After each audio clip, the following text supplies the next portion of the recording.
Welcome, and thank you for joining us on day 2 of MMA Impact. Here's Katja Grieser, the country director of the MMA Germany, to start today's proceedings. Hello and welcome to the second day of MMA Impact Germany. I'm Katja Grieser and I'm the country director of MMA in Germany.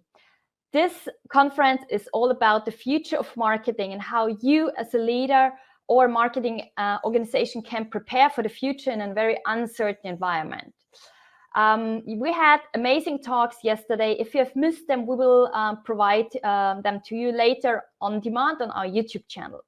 But for today, we have all the great speaker lineup and an amazing agenda. So we will hear shortly from the CMO of FreeNow, Thomas Zimmermann, how he did a rebranding process during a pandemic and what has worked for him and what didn't. And we also will talk about new branding channels like gaming, music, or esports and how brands can be integrated. And also social commerce, I think such a big topic, definitely on the rise, but how do you get it right? We will hear it from Villeroy and Boch and Westwing. I'm really looking forward to that, and we have many other masterclasses in the afternoon. If you would like to get in touch with other attendees or the speakers, I encourage you to join our Slack community. Just click on the button. And I also would like to take the opportunity to thank our sponsors and media partners, Meta, Mission Female, and AdSign. Thank you for supporting us. But now let's kick off right away with Thomas and our moderator, Peggy Anne Seltz, and Chief Content Officer. Yeah, we'll ask him interesting questions. Enjoy. See you later.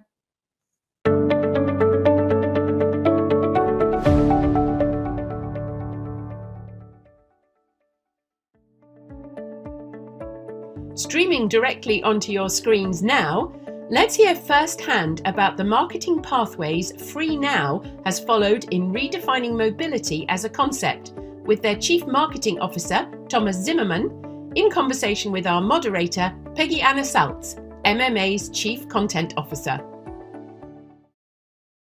Welcome to our fireside as we move from marketing rock stars to rising stars, and not just a well-known brand, but one that has braved global events and business disruption to redefine mobility, expand operations, and rebrand. That is a lot to do. And FreeNow has done it successfully. It's a mobility service provider that ranks number 1 or 2 in all the regions where it operates. And here to tell us how he did it and share the practices that allow FreeNow to continue to grow audience awareness and loyalty, we have Thomas Zimmermann, CMO of FreeNow.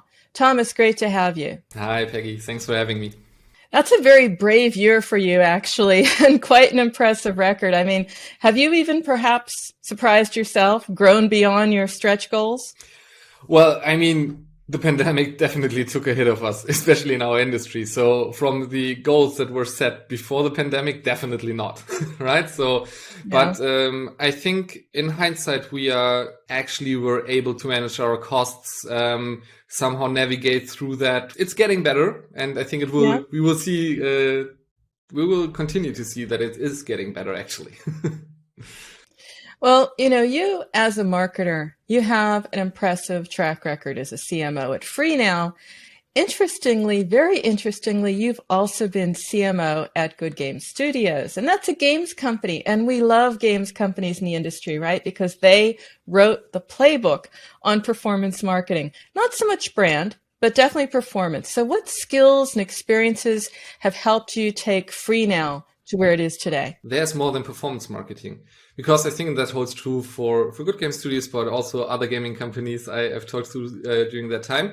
You have an awful lot of organic traffic, and that does not come out of thin air, right? So this is somehow triggered by something, and it's a marketing, even if it's performance marketing.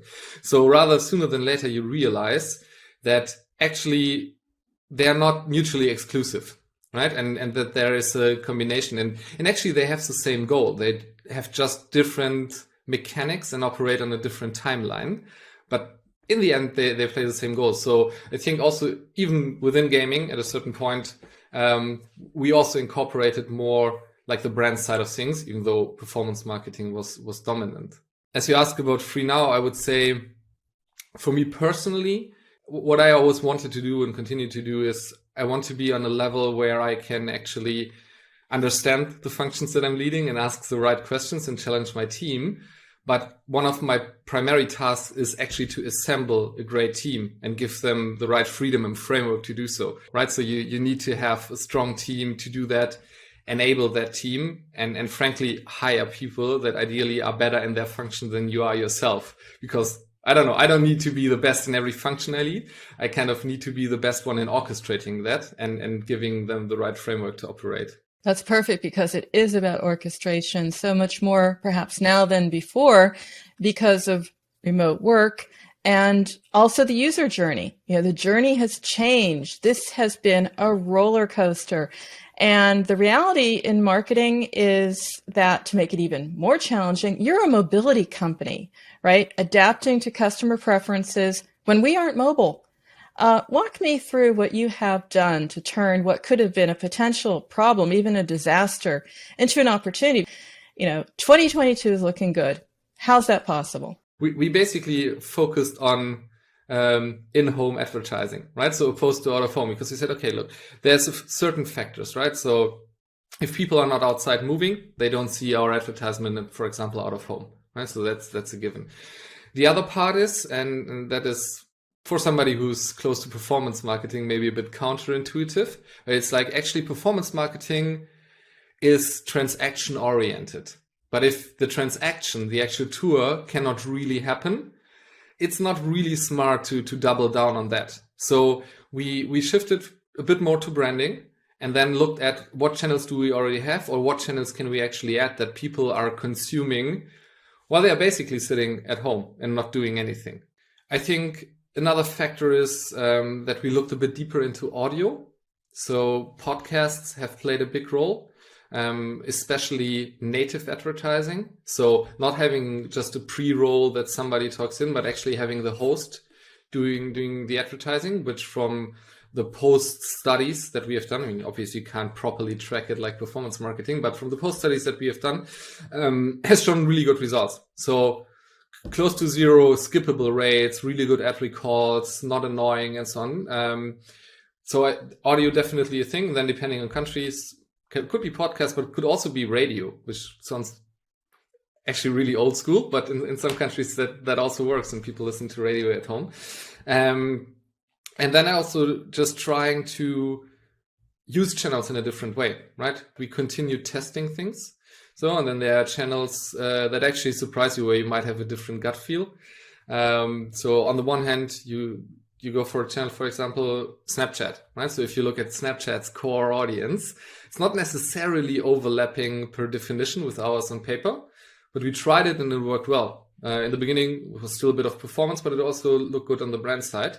So we continue. And I think the other thing that played into our hands, because we still had also larger campaigns during phases of this pandemic, is there is an increasing inventory of addressable TV.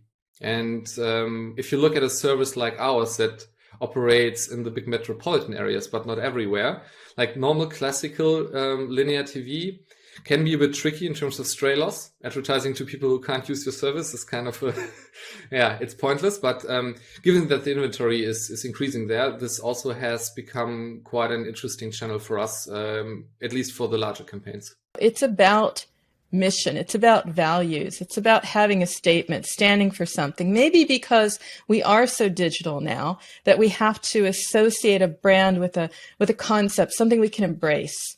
Now, yours is true, redefine mobility, and I want to hear more about that, but also your customers, right? You started out with convenience, 2 clicks, and there I have, my hired car. So how have you balanced the two? If we break down our vision into a nutshell, it is actually we want to enable smart mobility decisions, right? And as a result, enable people and cities to thrive, right? So, but then there's a way, how do you get there? Right, so there's a step in between, which is a mission where we think we need to get to the point where we are first choice for mobility, because if nobody's using us, we can't influence anything. And then there's the actual value prop, right? what does a customer want? What do our customers want? And I think you mentioned convenience, and that's right. So it's like, for us, it's a few attributes, right? It's fast, flexible, friction-free. And this is for our core audiences. This is what's top of their mind. They want to get from A to B, and it should have these attributes. Nevertheless, this is like what we need to kind of a prerequisite to offer, that people like using our service. This does not necessarily mean that this is the only thing that goes into the vision.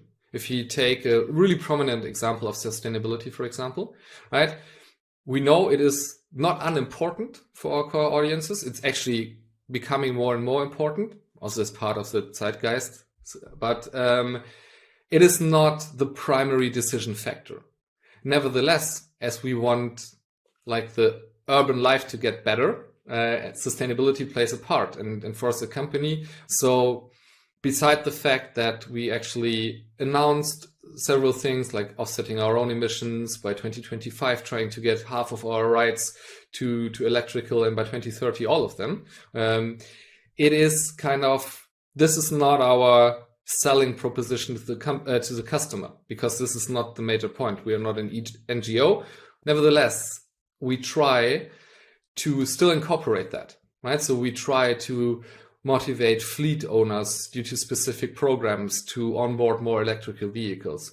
When we look at all the new mobility services like e-mopeds, e-scooters, bikes, so on, they have a different carbon footprint per definition. If you look at the whole picture, we have fierce competition. We are not the only ones who are reliable and convenient, right? So we try to position the brand in into a certain direction, and actually try to not lose sight of our vision, what we want to achieve in the end, where we think we can play our part in changing something in the society.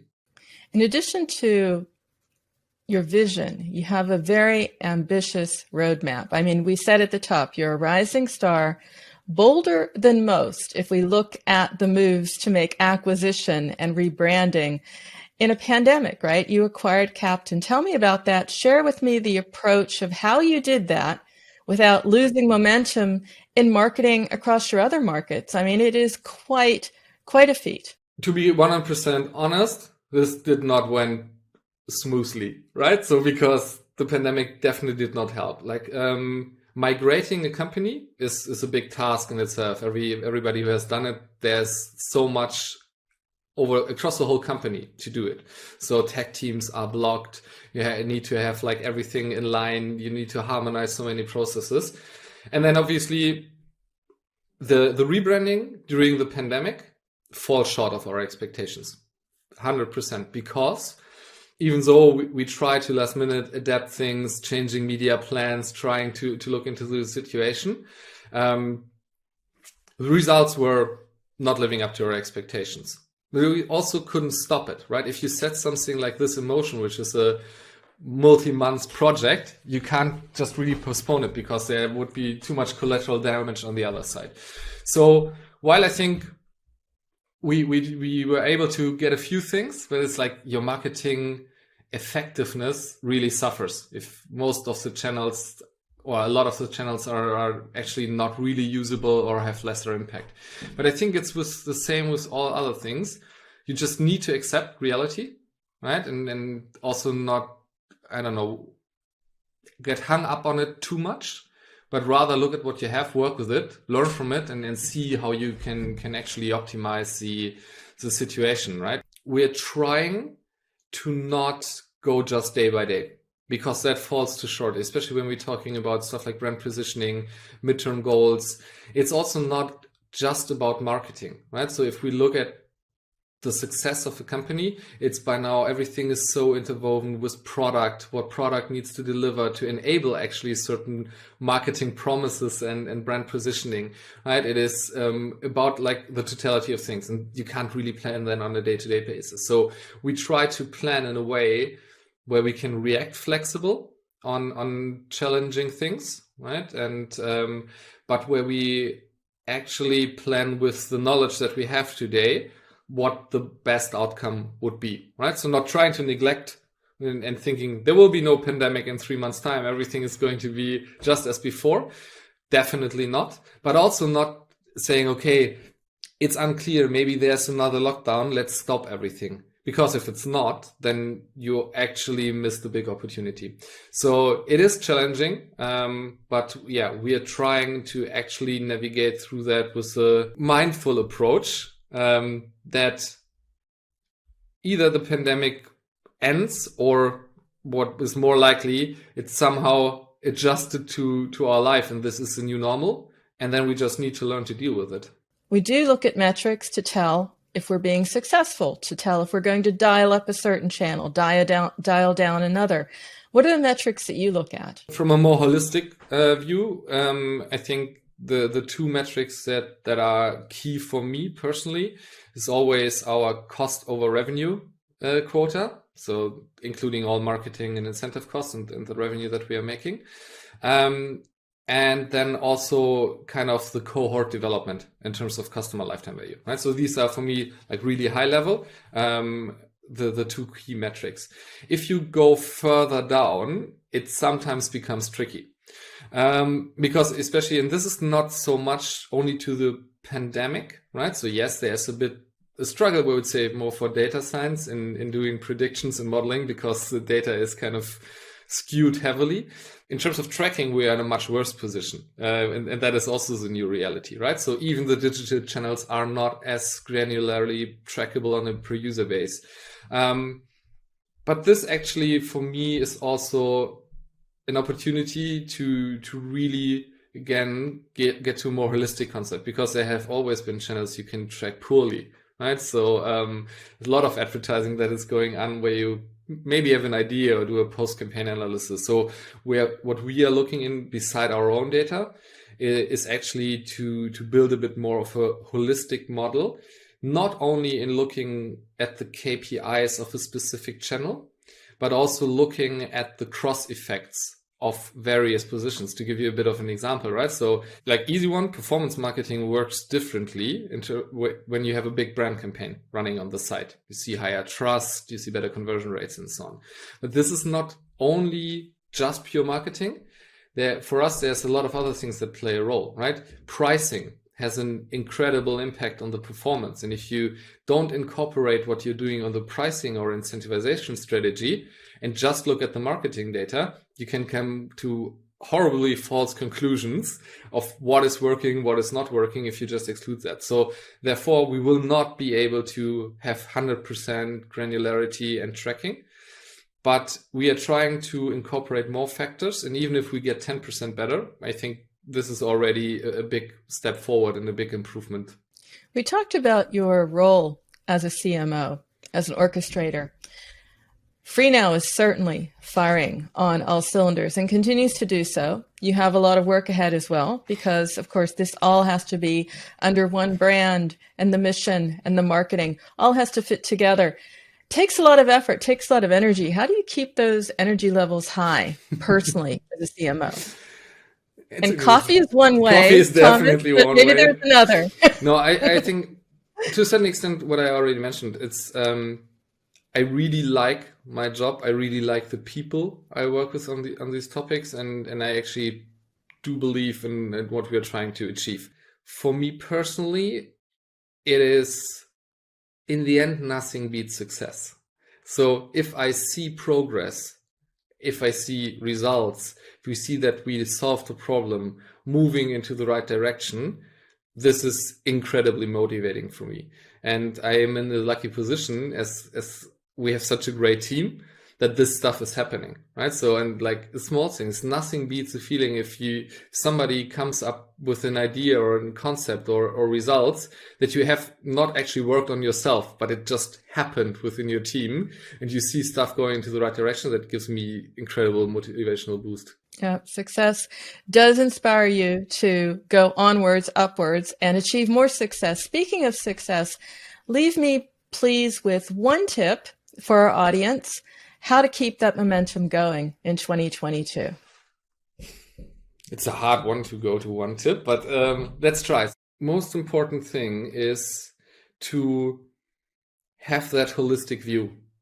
Don't focus too much on just one channel or even just marketing. Understand the collaboration that needs to happen with the product, operations, like with the whole company, because all of that is actually brand. Everywhere you communicate, the way the product feels, even customer service requests, and so all of that positions you as a company. So understand that and still be able to master the details, right? So if you do shit performance marketing, you do shit performance marketing, but you can't only focus on that.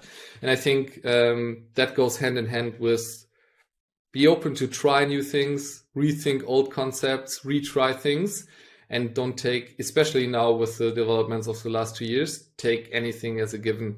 Great advice, Thomas, because that's exactly what we need to kick off 2022 is be ready for anything. It's a great conversation. I don't want to end it, but I do want to thank you so much for sharing, Thomas. Thanks a lot. It was a lot of fun. Thank you, Thomas and Peggy. Wow, amazing stuff.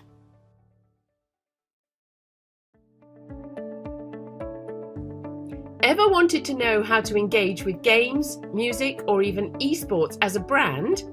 Please welcome Aneta Nowabilska, Chief Product Officer at Upday, Lars Dusen, Vice President Sony Music Partnerships at Sony Music, and Oliver Cairn, Chief Commercial Officer at Lockwood Publishing, talking to Peggy Anna Saltz, MMA's Chief Content Officer and our moderator. Welcome to our panel, Esports, Music Games, How Can Brands Be Integrated?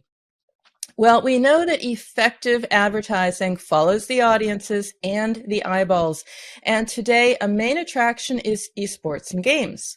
Research firm Newzoo, for example, reports global esports revenues crossed the 1 billion mark in 2021, quite a milestone, showing no signs of stopping. However, the real number to watch is the $834 million in revenues, over 75% of the total market, that comes from media rights and sponsorship. And that's why we're here today. I'm your host, moderator for today's masterclass, Peggy Ann Saltz, analyst, journalist, and chief content officer of the MMA Germany. And to talk about the new and lucrative opportunities at this intersection of esports, music, and games, we have a panel that represents it all. So I'll kick off and introduce our guests. And we have to start off Aneta Nowabilska. She is CPO, Chief Product Officer of Upday for Samsung, which is an Axel Springer company. She's responsible, among other things, for the development of the Upday News app, which is the biggest news app in Europe, I would add, pre-installed on Samsung devices in 34 countries. And most recently, she has launched the first ever esports aggregator in Europe, in cooperation with Samsung as well. And we'll be talking about that today. Staying with esports and games, we have someone who's in that industry, Oliver Kern, Chief Commercial Officer at Lockwood Publishing, the creator of the very well-known, I would say the very first virtual 3D world, Avakin Life. So quite a veteran as well. Oliver, you're also a noted growth hacker, a mobile marketing guru, and you've helped gaming companies, including giants like Rovio and Wargaming.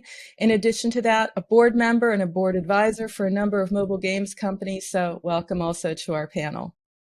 Hi, Peggy. And finally, Lars Bendix Dusen. He is VP Sony Music Partnerships. He's an analytical and determined business leader on our panel today with broad international, commercial, and management experience. He has a background in music, media, marketing, and tech. So Lars, exactly the combination of talents that make you a perfect fit for the panel. And what we won't read in your LinkedIn profile is that you are actually really literally immersed in the latest trends, trying them out personally in your home, work from home. We encourage you to share your impressions as well. And with that in mind, let's just start off here. You know, we are in the industry, a show of hands. We're talking about the opportunities when esports, music, gaming all come together. Now, Lars, I know you've been experimenting. AR is one of your favorites, but anyone here participated in a tournament, an experience? You know, give me an idea, or even maybe a Gen Y or Z family member that is hooked on this. Yeah, Lars, let's start with you, because I know you've been doing AR in your home.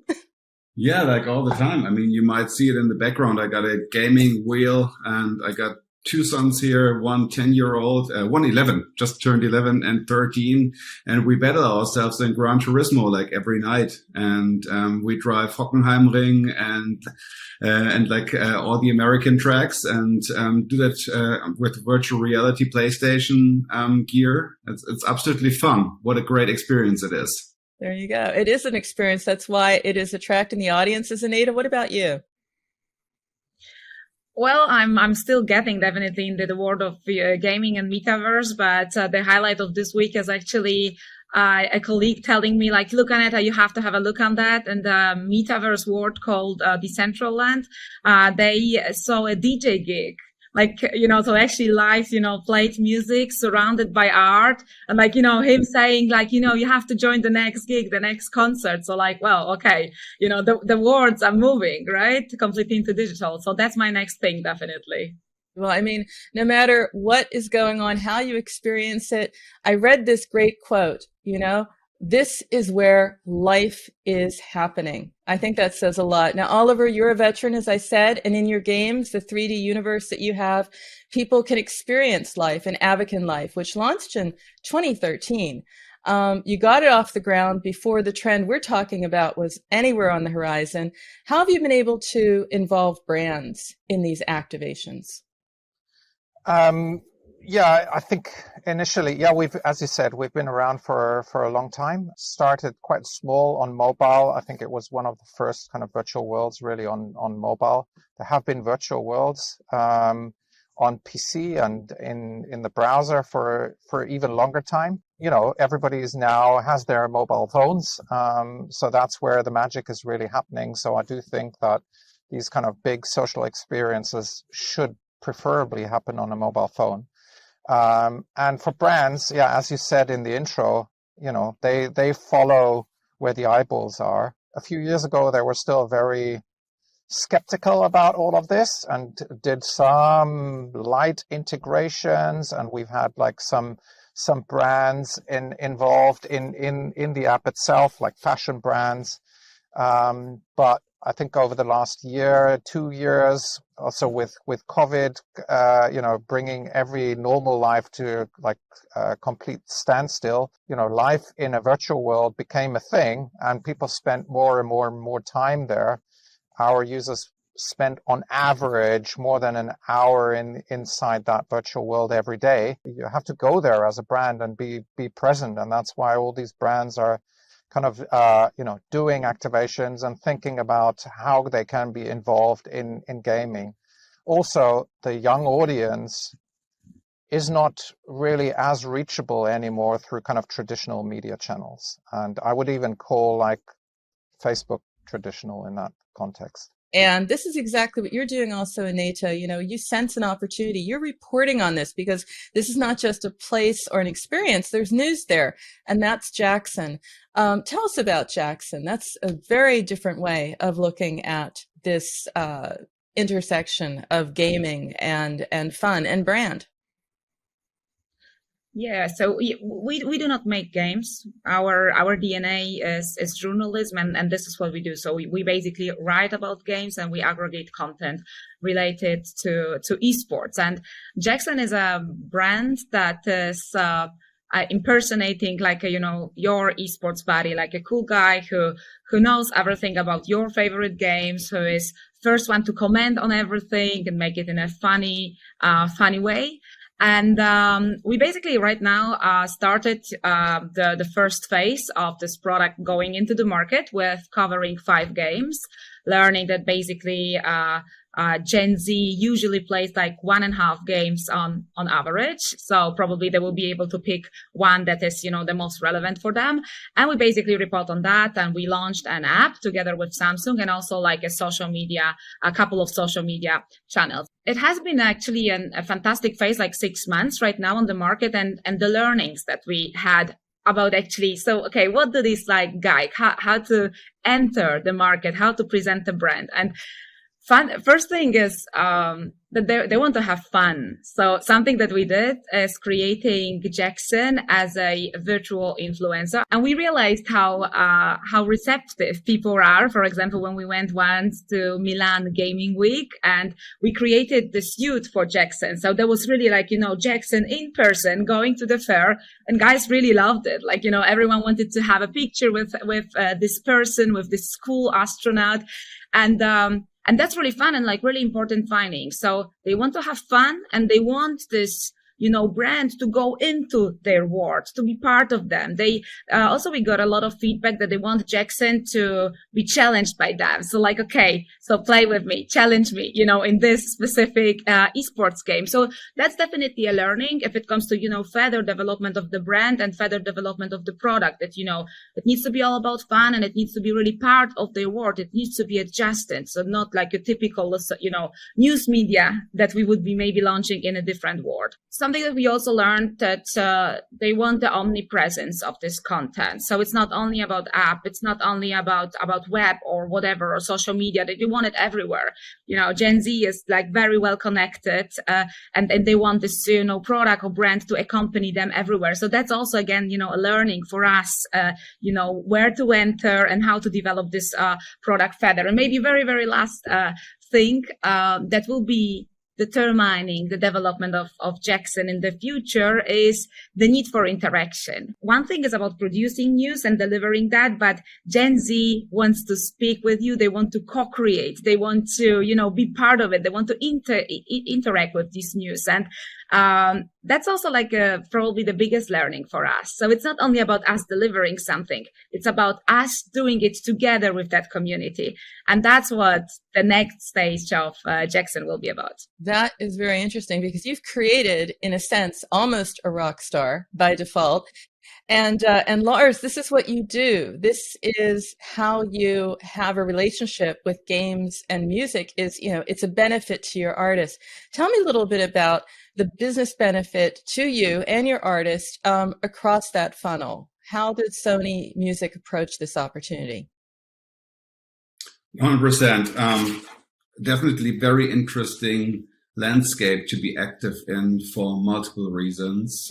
First of all, we've all witnessed Travis Scott, for example, performing on Fortnite, which created millions and millions of eyeballs. So it's pretty obvious, that on the upper end of the funnel, it's an awareness game, 100%. We absolutely know that the target group is interested in participating in enhanced experiences in gaming. So that's definitely a good platform for us to do marketing.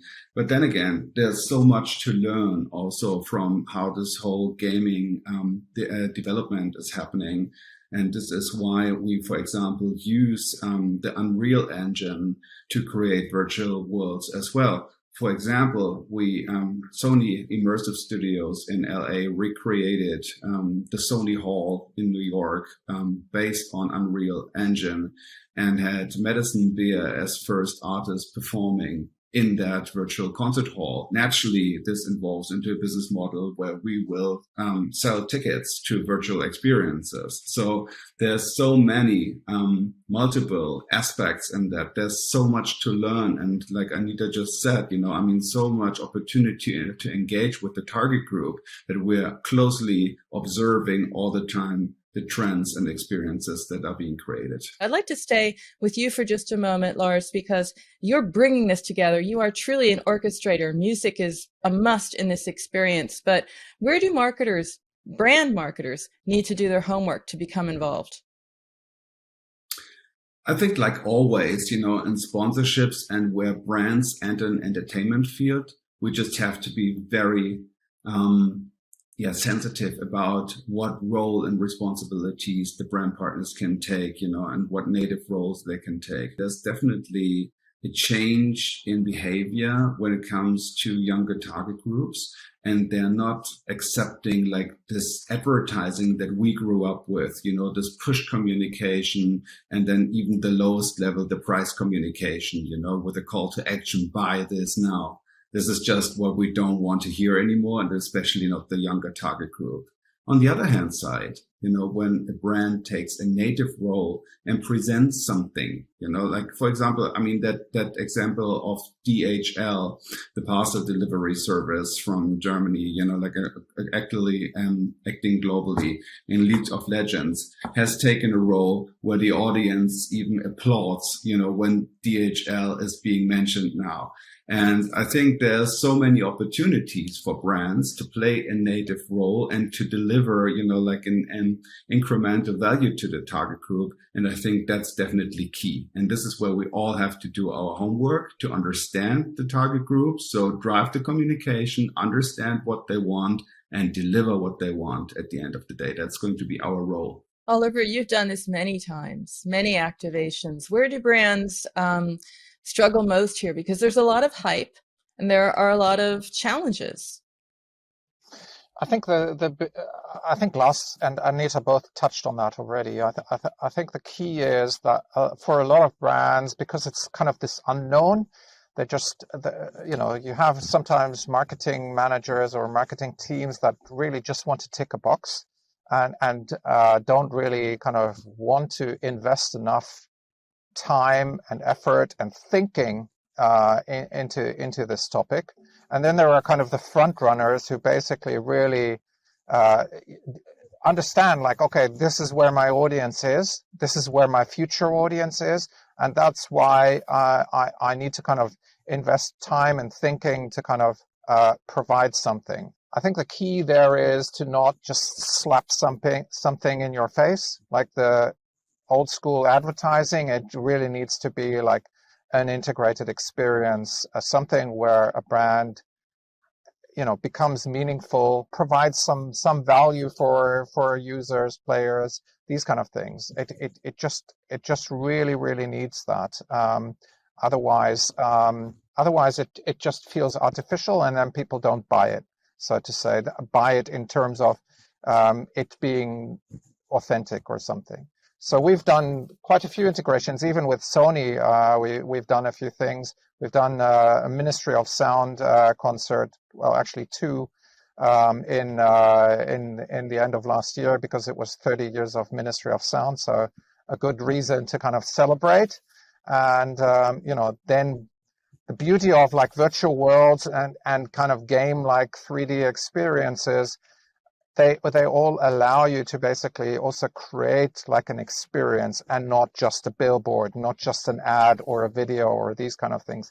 It's actually, you know, people, especially if it's like a multiplayer environment, people also interacting together with a brand and these kind of things. I mean, nothing beats like a really cool party, I would say. I'll go with you there, Oliver. Anita, just adding a little bit here, because of course we've talked about it. It's not set it, forget it. It has to be an experience. But again, you were doing this with Jackson. You took him out on the road. What do brands need to do to stay relevant? What do they need to get right?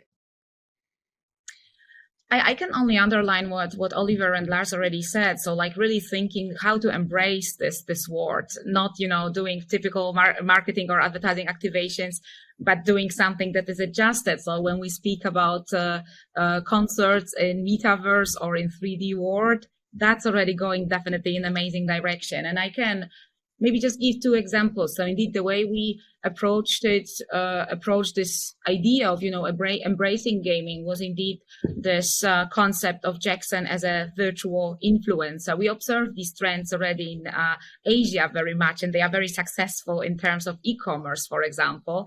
So now we've got this guy who is, you know, part of the gaming community, who's got opinion about gaming or esports, who's a player himself, and, you know, can interact with the brand. So I really like that. And it's very well received until now, that, you know, like people feel like, oh, okay, this guy, like, you know, who is that? They are curious. So that definitely contributed to the first little baby steps of success if it comes to bringing Jackson as a brand to the market. Also, what I think Oliver mentioned is like taking your time. I put in my notes, like having more patience for the brands actually to understand Generation Z and looking for the right approach. And I actually admire Samsung very much, who is our partner in doing that. Since look at this idea, they committed to develop this esports news product together with us, not really knowing like, okay, will that work out? Will we really get access to Generation Z? They decided even to go on iOS. So a little bit, playing a Trojan horse role in order to understand, okay, well, if Generation Z is out there, then let's try to understand them. I really admire that. So they really, like we say in German, they took a long breath, a very deep breath in order to see like, okay, well, let's see if that works out. So having a lot of patience. And I'm sure that this kind of strategies, brand strategies will work out in the future also for Samsung. What are some of the biggest misconceptions around this opportunity? I'd like to ask each of you this and why they persist. I'll start with you, Oliver. One of the big misconceptions in my experience is that if you want to kind of create something, it's usually not done with a one-off thing. If you're a brand, you create like this amazing experience. Let's say you recreate your flagship store in the virtual world as just like an example where people can go in and then kind of experience like the brand as if they were in that flagship store. That's a nice activation, but actually what you want as a brand is something that also kind of has like a bit more of a longer lasting effect, right? So a lot of what I've seen recently, a lot of people saying, oh yeah, and we built this now for Roblox, or we did this for Decentraland or whatever. And then they do this as a one-off thing, and then they leave it there. And guess what happens after like 2 weeks? It's dead. Because then there is nothing new, there is nothing fresh. So I think the biggest misconception is that you do it once and that's it. I think it's better to kind of have like a longer term plan for it and say like, okay, what am I going to do if this is relatively successful or kind of meets my expectations, what am I actually going to do beyond that kind of first activation? Lars, you look at, as VP of Sony Music partnerships, there's also misconceptions around how I work with a company, the partnership that's going to bring success. What do you have to add here? What can you maybe perhaps address or offer from your own experience? I think one of the biggest misconceptions is that people tend to stay what they already know and how they've been doing things for long term. And I wouldn't say, this is like, a specific brands or category or industry problem. I think, it's a challenge that humanity has to overcome, on a bigger scale. I think we have to embrace the change and adopt to situations, and that applies to bigger discussions that you have around, for example, climate change, or dealing with other stuff on a global level. But when you bring it down specifically to the topic that we're talking about today, it's not that we just say our product stays the same. The way we do things stays the same, where we just pick another channel and present our product there. I think embracing the change and driving the change within our own organization and culture, is key to being successful for the future. This is definitely a misconception. And then again, it's so much of a big opportunity because, like I said before, there's so much to learn when you listen to young people, when you listen to young generations and to different cultures and understand how they do things, and be free of prejudices. Then there's so much opportunity to grow as an organization and as a human being. I love it. Couldn't hope for a better segue, Lars, because I want to talk about the future. This is a new realm, some very new rules as we've been discussing. So let's imagine we get together, which would be great. It's a party here, right, Oliver? 12 to 16 months from now, what do you think we will be discussing or being most excited about? I'll ask you, Aneta.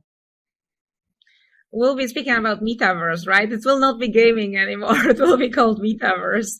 Like Lars said, we are taking our time in order to understand it, to embrace this change of the digital worlds or real worlds and mixing up with the digital worlds or whatever you want to call that. And I'm thinking that we'll be probably speaking then about brand strategies entering one of the worlds in the metaverse. And something that I personally love about and I'm not sure if it's a wrong observation, if it's just me because of my affinity, the topic of art. So we noticed so many NFTs in Metaverse that are pieces of art, and I really love them.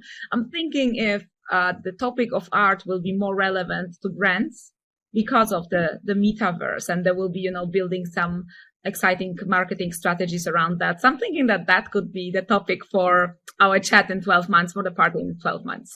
NFTs are hot, I have to give you that. Oliver, what do you think we'll be discussing, looking at, thinking about, maybe also in how brands are acting and interacting with you? Because, a lot will have transpired in how they are part of an activation in a game like yours. Yeah, I think, picking up also this kind of NFT aspect, I think the underlying thing there, and that may be something that is very relevant for brands, is basically brands collaborating with their community. If you look at like what Web3 technology is supposed to be, it is about democratization, it is about decentralization. So as a brand, that would mean that you basically build or continue to build your brand, but have the community have a much stronger voice, have them create the brand, maybe with art or in some other shapes or form. But actually that's something that I'm kind of super excited about, where it's not kind of dictated by a few channels. Lars, what do you think? And what might be the coolest thing you might be working on? Because you are, first of all, you're trying it out. And secondly, you sort of are your own focus group. So tell us a little bit about that. What do you see on the horizon? Well, I'm coming back to the question what we were talking about in 12 months, Peggy. And, I always love to do, bring it to really tangible grounds. So why don't we put a challenge to the four of us saying, we'll be speaking in 12 months about a performance of Jackson, a dance and music performance in the metaverse that Oliver created, and you'll be writing about it. And we'll get together in 12 months and we'll celebrate the success. How about that?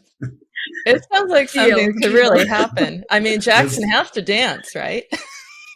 Let's do it. He can dance already. Peggy, I'll show you a video. What I always really, really like is, if people watch that video, comment on the video and send us our input and your ideas, get involved, get engaged, and whatever you have to contribute and what kind of sparks you have to provide, let us know. And add to the experience. Let Jackson become, show his music abilities. That's definitely going to be super, super interesting. And it's beautiful with an avatar. You can have actually like amazing artists kind of behind that, and that's been done before many times. But now you can actually bring that into like a multiplayer environment. That's super exciting. I agree. You're absolutely right. I take that. Cool. I think it's great the way we put this together, because that is like a microcosm of what we're discussing, right? There's a role for art. There's a role for music. There's a role for brand that we're discussing as well. It needs to be creative, co-creative. Give up a little bit of the brand control. Let people control that experience, co-create that experience with you. Be there, be present, and be in the now, I think is also a lesson here.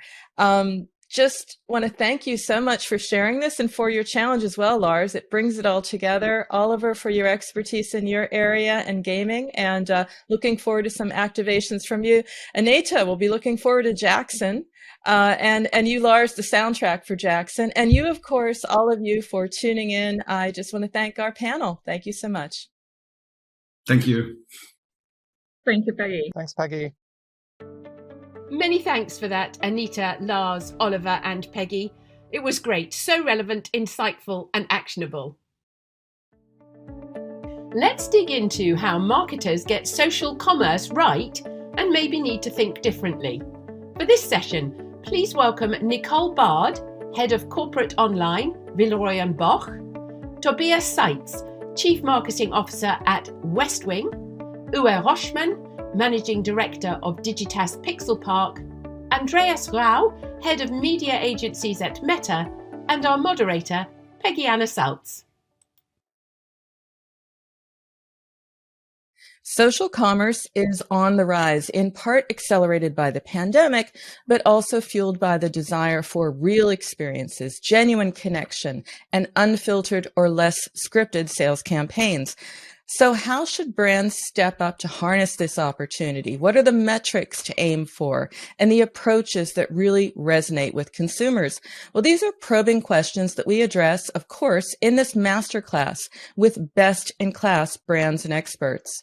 I'm your host, Peggy Ann Saltz, analyst, journalist, chief content officer of the MMA Germany, and I'm excited to welcome our experts because each offers a unique and valuable perspective based on their firsthand experience. We have Uwe Roschmann. He is marketing director of Digitas Pixel Park, a marketing and technology agency that transforms businesses for the digital age.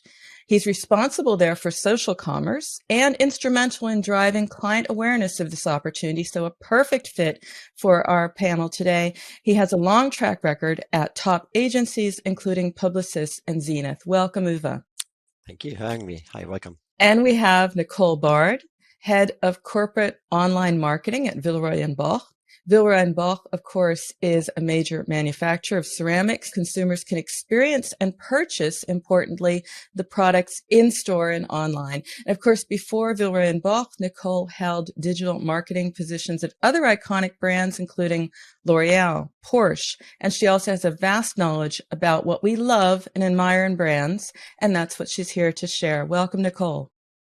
And we have Tobias Seitz, CMO of Westwing, where he's responsible for the areas of marketing, CRM, and business intelligence. Westwing is a group, a major player in the home and living e-commerce business space, and provides home decor and accessories under its own label, as well as third-party brands such as Villeroy & Boch.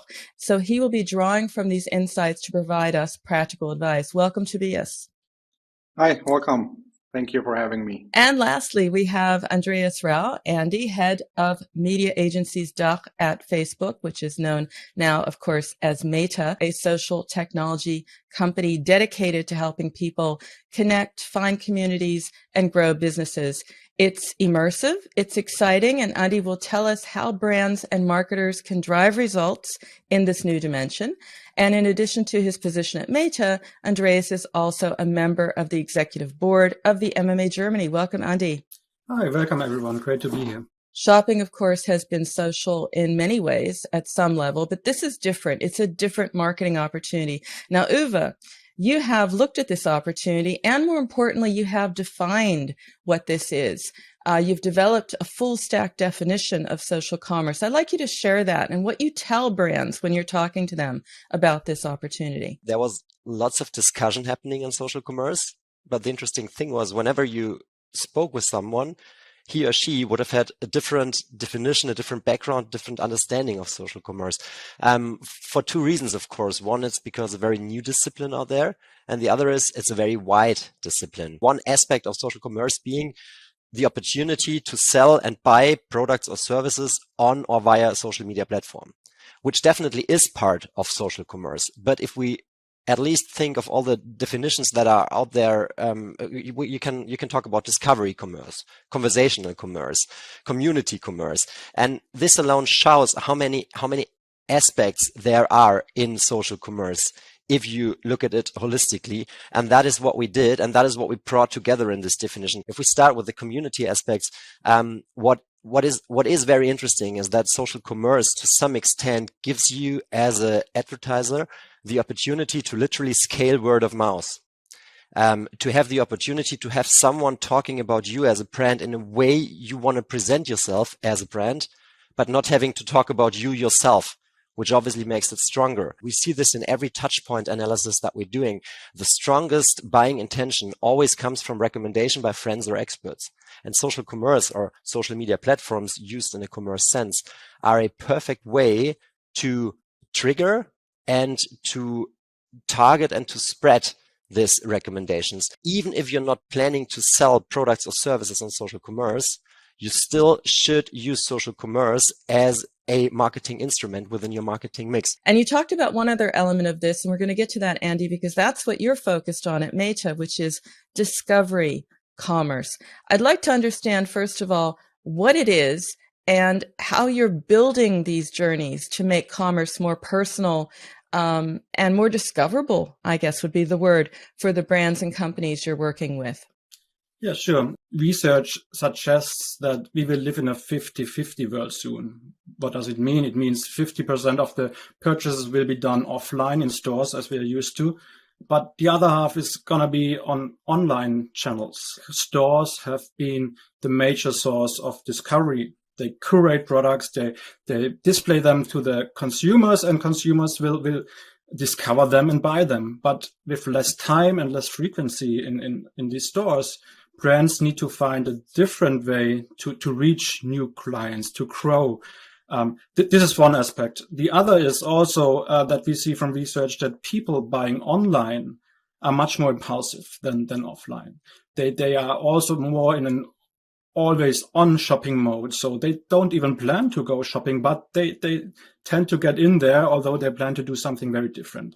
And this is a huge opportunity for brands to use this mode of always on shopping and to be discovered and grow their customer base. What is discovery commerce in this sense? It's I think a shift of commerce.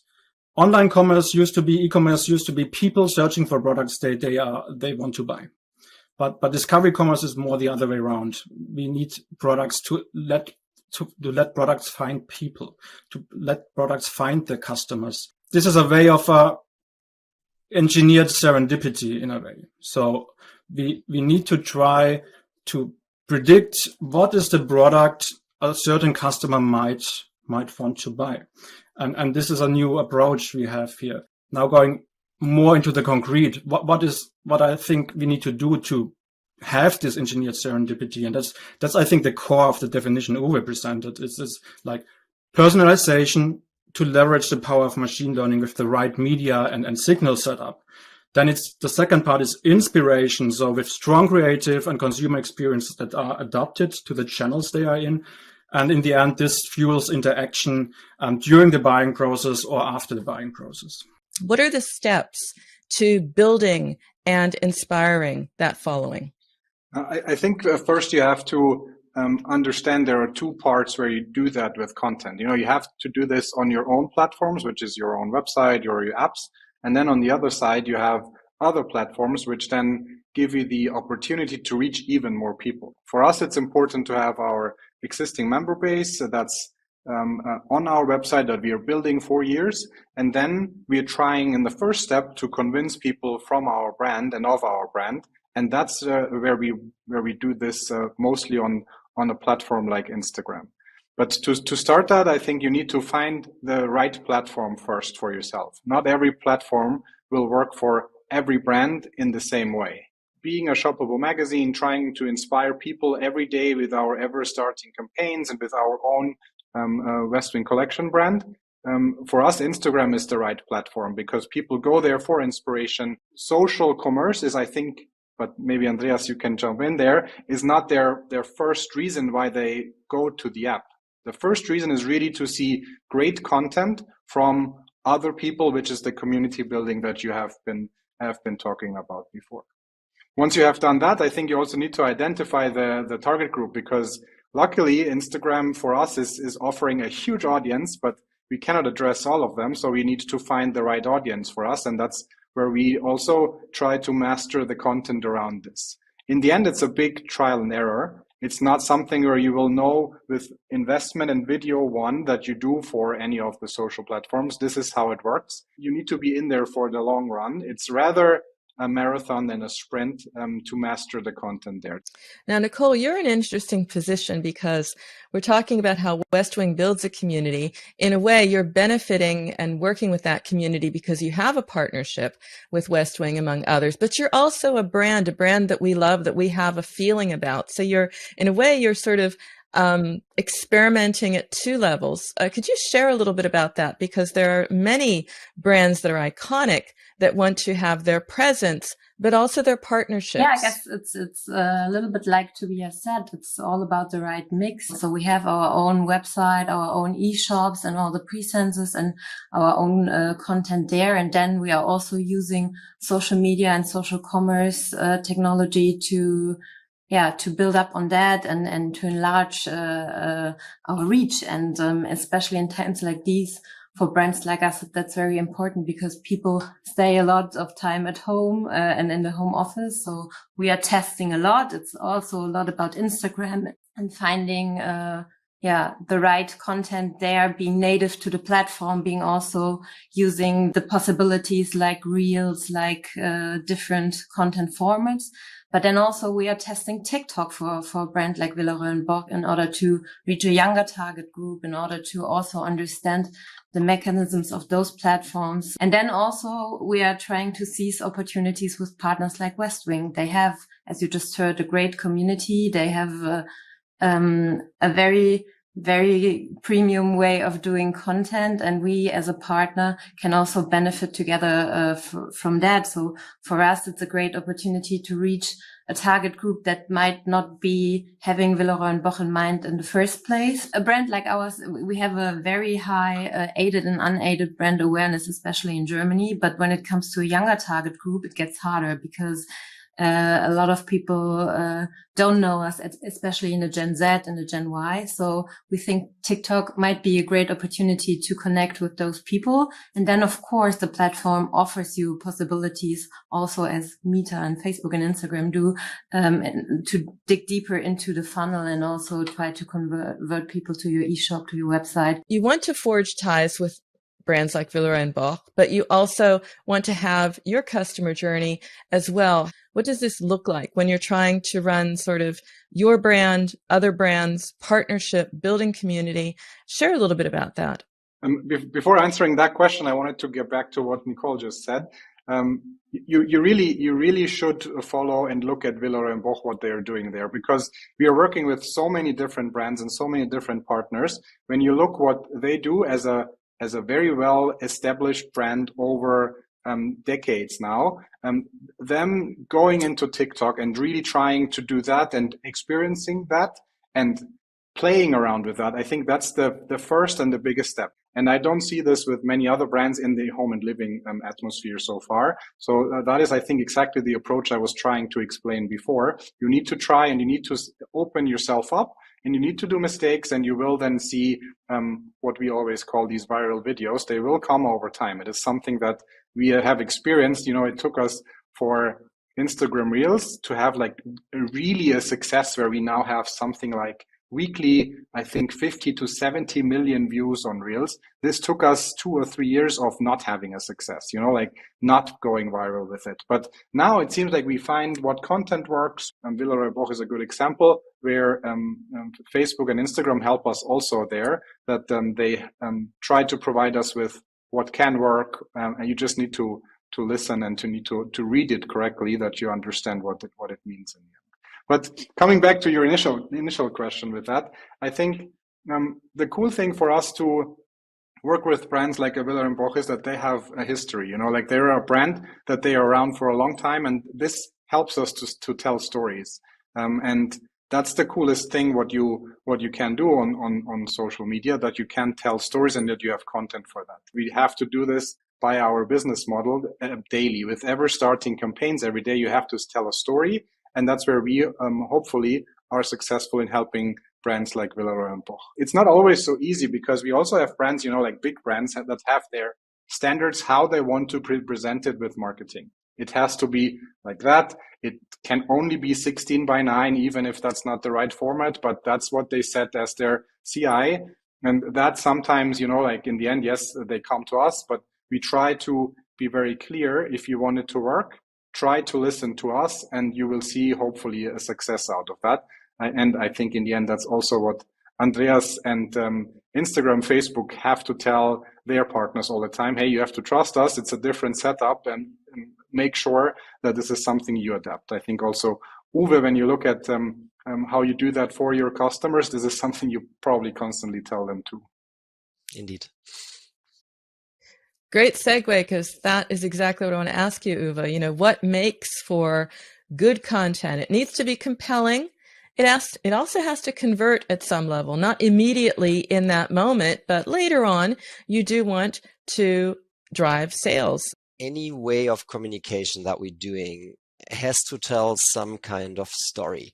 because otherwise it's not relevant. And that can be entertaining, that can be informational, in best cases it's both, but you kind of have to stand out with something. And I think Tobias put it very, very well. There was the time where you could do that in 30 seconds, yelling at people. There was one media that always worked. That was called TV. All of a sudden, we don't only have the opportunity to yell at people, but we got a back channel. So we can be answered, we can be shared, we can be liked, we can be disliked. Which is why content that engages in a way obviously is more relevant to gain this viral reach, as Tobias just put it. As easy as it might sound, but the top level tip would be whenever you manage to get your content thumb stopping, which means first couple of seconds are very relevant. What will be happening after those first couple of seconds will be relevant. And then, and I think that is the last important part also, if you have the opportunity to have other people, brands, communities, fans talking about you as a brand, that makes it even more compelling, because it's way more credible if someone else recommends something than yourself recommending yourself. Or we often have this discussion with clients where they go, every asset that will be aired needs to be approved upfront, which kind of is an understandable rule, but it won't be working in social media. It won't be working if we're doing partnerships. It won't be working if we're doing dynamics. It won't be working if we have, for example, the Westwing community that Tobias spoke about, doing their pieces of content is what you can call user-generated content. So I think the first big thing to understand is that whilst you still, as a brand, must overall own the positioning and the messaging of that brand, the way how this positioning and messaging will be delivered against various target groups, on various target groups, differs, because you have to behave differently, and you have to allow people to act on your behalf the way they communicate with their followership. And that might be different than the way that you would be doing it. But that's also the strengths in that. And that brings me to you, Andy. You know, content has to be contextual as well as compelling. And the best way to do this is to listen to your customers in a world where targeting and retargeting is increasingly challenging. What are the approaches you have seen or consider to be a solution here? We really have to look back at the foundations, at the fundamentals, and master the fundamentals first before going to the next step. And these haven't changed so much. It's just getting a little bit harder. So it's still about, get your signal strategy, your signal setup right. So it's about having pixels. It's then combining these with new and more safe solutions like server-to-server integrations, Conversion API. We are offering, other partners have different solutions there. And then the next step is how can you maybe use your own first-party data and integrate it into informing campaigns, informing the advertising you do for social commerce. And I think that's the three steps you really have to master before going to new and more elaborate things. The other one is really that's more informing the content. So use tools to understand what are trends on the social networks. I think that's important to understand what's trending, and either you can find something to be part of this trend, or maybe go completely a different direction. How can you differentiate? How can you stand out of this and be different? This is really listening. This is really being open and not sticking to what's the message I wanna push out, as Uwe mentioned. And the last one I would say is really not assuming that you know what is the right thing. And Tobias told this a couple of times. It's more like test, learn, understand. Don't make your assumptions too narrow, like, my target group is only on Instagram, only on TikTok, only on Facebook.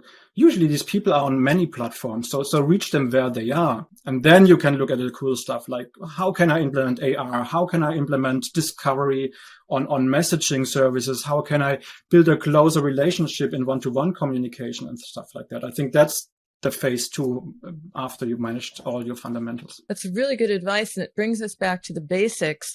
And in that, looking at the basics, it's really about objectives, KPIs. What are you aiming for? How do you know when you've succeeded? How do you know when you've failed? Nicole and Tobias, I'd like to ask you both to weigh in on that and tell me a little bit about, maybe starting with you, Nicole, what is it that defines success? As you said, you need to predefine what do we want to achieve, what can we also expect from different things. And I think it's a difference also between the old school way of doing campaigns and also leaning into new formats and testing and learning.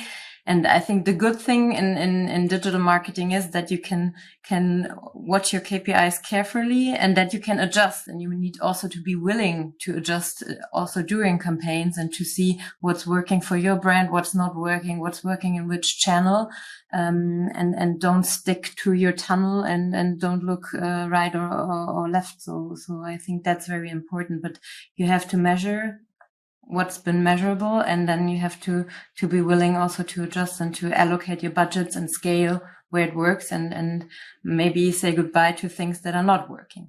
I think we have not seen one KPI where you can then say, okay, this directly translates into conversion right away. That is something I believe and I have seen so far is not possible with social media, because if you think in this, what marketing people always like to refer to, and like which stage of the funnel, I think there are all stages of the funnel that you can actually get into when you go to social media.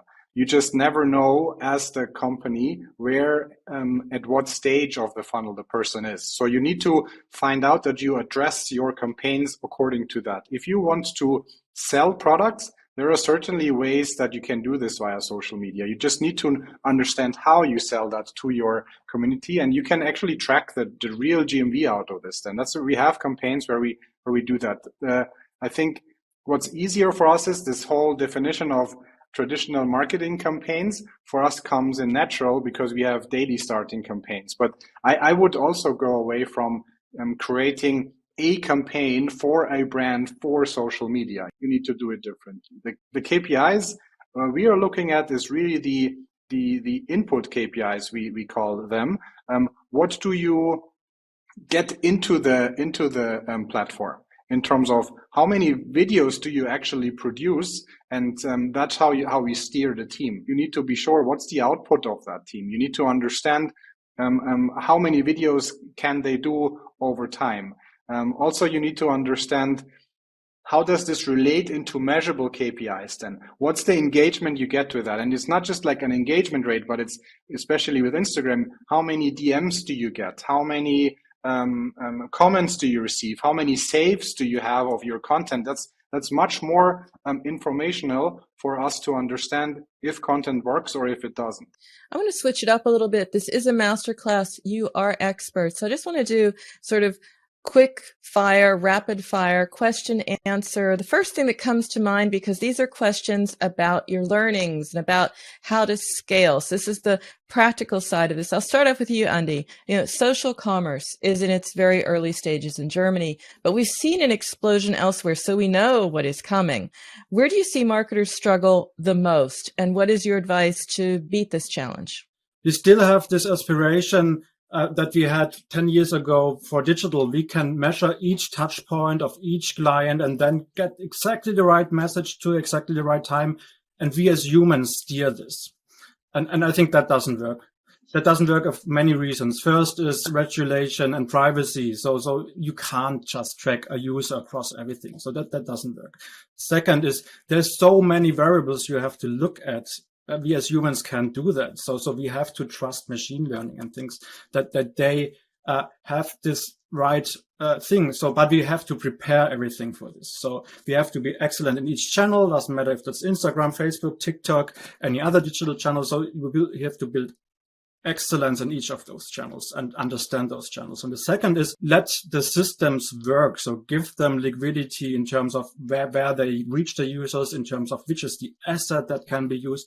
Because that works out in all our campaigns with clients who do that. We see they have much higher success than anyone who says, okay, I define how this needs to look like.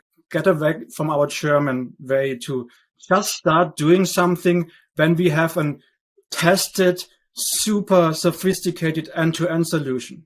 So you don't imagine how often I hear, when is checkout coming to Germany? And I say it's months, maybe years.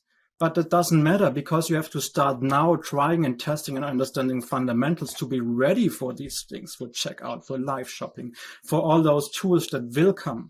Of course, scale is another hurdle to clear. Tobias, you have done that. You have built amazing, huge, engaged community. What's your advice to marketers who want to make a big impression? I mean, is it about size, or what is it that they need to get right? No, I think it's clearly about speed. If you want to be successful, if you want to make a big impression, you need to be fast. You need to be first on the platforms. You need to be the first to test new formats. If you're fast, then you can make a big impression because you are always ahead of the curve. I think also you shouldn't focus on conversion. I think that's one of the other tips I would give. If you focus on conversion, you are probably doing the wrong things in the very beginning. If you focus on engagement into entertaining content, I'm pretty sure from what we have seen, the conversion will follow. And it's not a learning that a Westwing did. If you look at brands like Coca-Cola, Nike, or Walmart, these are brands who have exactly done this. They have built brands and their conversion then comes afterwards. And it takes a while, but you are benefiting much more from building assets than trying to optimize fast on conversion. Now, Nicole, you've just started, so it's been an eventful year full of learnings. I'd like you to share your biggest accomplishments so far. Well, I guess not the biggest, but maybe the most unexpected accomplishment for a brand that is almost 275 years is probably that we are brave enough to enter TikTok and also enter it as one of the first in our market. That's the direction we want to go. We want to test, and that would also be maybe the advice I would give. And that's also going in line with what Tobias and Andreas said before. It's you need to be brave enough to test, maybe then also adjust, and you have to be calm when things not turn out the way you expected it in the first place at the beginning. And then you have to figure out your way and figure out how your brand can at least seize the opportunities of those platforms and how you can speak to your community. Uwe, I want to end on you because it's about having a conversation, storytelling. You told me that before. What are some of the ways or the topics even that brands and marketers can embrace to get that conversation, to spark that conversation, above all, get noticed in the communities they want to cultivate for all the right reasons, of course, in 2022? I'd say there's two general buckets. One is the topics and conversations that I actively want to provoke, steer as a brand or as a service. So topics that I choose, that I do create content for and with, and that then resonates within the community. And I think the other bucket is conversations that are already happening or just coming up. If they suit to my brand, if I'm in a position to hop on that trend, to ride that wave, I should do that. But that means I have to have a decent community management in place. I probably got to have tools that signal me quite early that something is rising, that a topic is rising.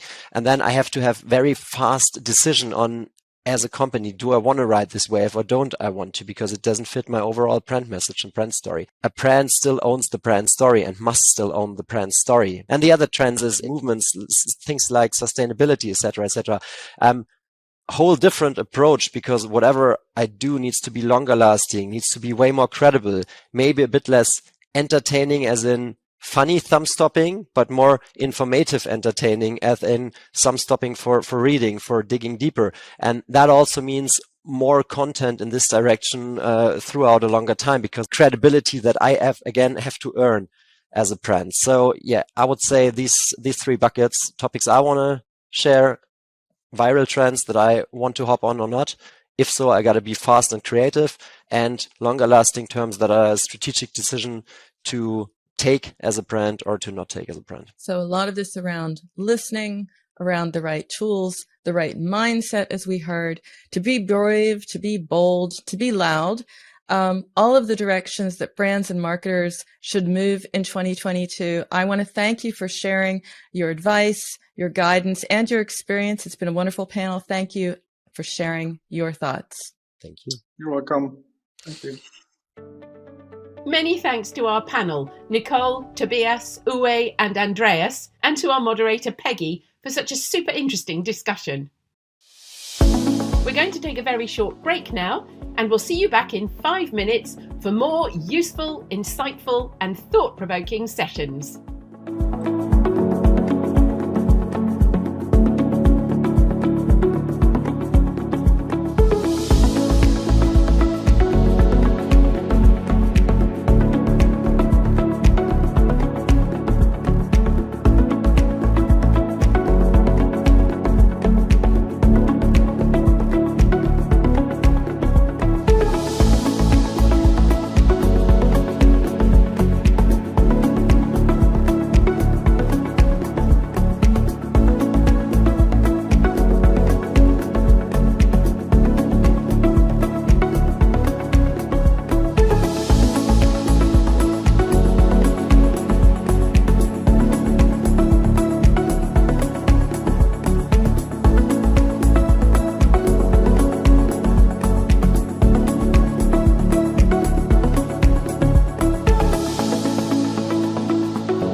thanks to our sponsors and media partners, Meta, Mission Female, and Adzine.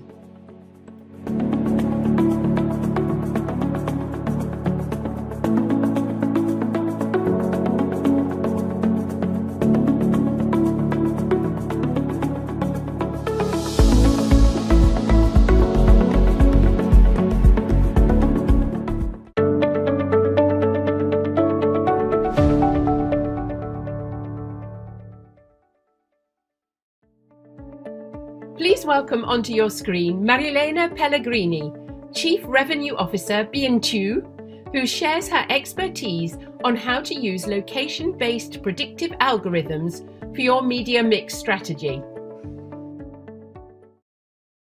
Hello everybody, I'm Marilena Pellegrini, I'm the CRO of B&Q, and today I will be with you for 20 minutes to speak a little bit more about the predictive audience and the predictive advertising. So let me share the screen with you. So I can go through the presentation as soon as I can. And let me share with you a quick agenda. I will go through an introduction. I will speak with you about the location-based technology, and I will give you some information about the predictive marketing and the predictive advertising. Then talking with you about the application and some cases. I'm the CRO of B&Q. B&Q is an international company with the headquarters in Milan, and we are now part of Mediaset Group. We started our adventure in 2011, and we thought about a different approach of using mobile devices. So what we do now is that we work on technology and on data coming from device ID. And specifically, like 80% of our revenues come from media, so delivering advertising for clients and for agencies, and putting together not just technology but creativity and working on business intelligence products, like what we have named Custode is a CDP in which we can support organization in understanding their first-party data. So we are actually cookieless native when we work on device ID. We collect this information. Our technology is very easy. As I said before, we are an innovation company. Now, we were very nerds, and we were made of like 80% of our company is of data scientists and developers, so people working on technology. But we are not actually as I said, a publisher. So we don't have any proprietary application or M site where we can deliver our advertising on the advertising on our clients. So what we did was to work on an SDK. An SDK is a very simple thing. It's a code that we can put inside an application. And this kind of SDK, the B&Q SDK, is able to collect different information. The most important information that we collect is the frequency that we of the device where the SDK and the application is downloaded, the frequency that this device is having in terms of connection with a certain point. So how many times this device is going to a POI. A POI is a point of interest. It can be any places on a certain territory in which a customer can spend time, not just spend money, but spend time. So it's a very important, this one is a very important definition, because a POI can be a park, can be a restaurant, can be any places on the territory. At the same time, the B&Q SDK is able to collect the proximity with the POI. Imagine in a street very full of shops, like the street of center of a city, full of different shops. So for the SDK of B&Q, it's very important that the information we are collecting for that device ID is that the device ID is in a certain shop that can be Zara and is not in the shop that is close to Zara, that maybe is a shop of, I don't know, Lidl. But the most important thing that we are able to collect with the B&Q SDK is the dwell time. So how long this device ID is going to stay in this place. This is a very important information because it's giving us the chance to understand if that person just staying there for 8 hours, maybe working there in that POI, so in a McDonald's, or is spending there like 30 minutes or 45 minutes, just having dinner, having lunch here. So starting from the technology, what you can say, we are able to predict the future using this kind of data. Because like I told you till now, like I said until now, what is very clear is that we are able to say what was happening in the past, but of course, using the data, so understanding which was the past habit, what kind of habit we had in the past, and what kind of routine we got now, we can, in a way, using the data to push a little bit more customer in a behavior in the future. So it was a very scientific approach. So our attitude was to identify a pattern that was actually in habits, so that was repeated. That was repeated not just from one device ID, so one person tracked by our SDK, but was repeated by a groups of person. Because of course, in a statistical approach, that means that as meanings, no. So let me help with this quick video. It's very easy that understand that our approach is mixing the ability to map the territory. So understand what we have in a certain area and map the movement of the SDK. So at least the movement of an audience of people. We mapped the entire territory. What you see here are hexagons. Hexagons is something that is very is used in the computational calculation because, of course, this is AI, so it is machine learning. Our goal is to create technology, so a math algorithms that is working by repeating itself and seeing if there is differences, if there are differences, if there is something that is repeated or not. So we map the area, identifying hexagon. At the same time, what we did was to identify for these hexagons a certain like a macro categories or micro categories. As you can see in the picture, in the area of Milan, we can see different shades of green. That means that we are able to identify what kind of POI are inside the hexagon. So at one level, macro categories, we can say that in certain POIs, there are a lot of food shops. But then going down, so understanding a little bit more about the presence of that information, of that food store, we can see that there are in some hexagon more bars, or more restaurants, or more fast food. So it's a way, it's like a possibility to categorize, the area territory. But as I said before, our ability is to put together information in movement, so track the device ID and information that are static. So what we did was to understanding what kind of device ID, so what kind of audiences we can see inside a certain type of hexagon. And the result is very easy. So this one is an example. Of course, it's an example made on one device ID, but it's not something that is useful for a brand to know just the movement, the routine of one device ID. What we use is a group of device IDs, of course. So as you can see, this is like, as I said, an example. So we are able to understand that there is, this is an idea what can happen to a device ID during a day. So we can see that there is a place where this device ID is starting their routine. So this place can be home because we are able, actually, from a technical, more specific point of view, the word is blue location. So we are able to understand that there is a blue location. There is a place where those people are spending time, and most of their time. So we imagine that there is the blue location, and so the place that they call home. And then they do like an ordinary route. That is maybe the route that they are doing to work. That is the yellow location. So the place where they are spending the hexagons, where they are spending most of the time during the day, during the lifetime.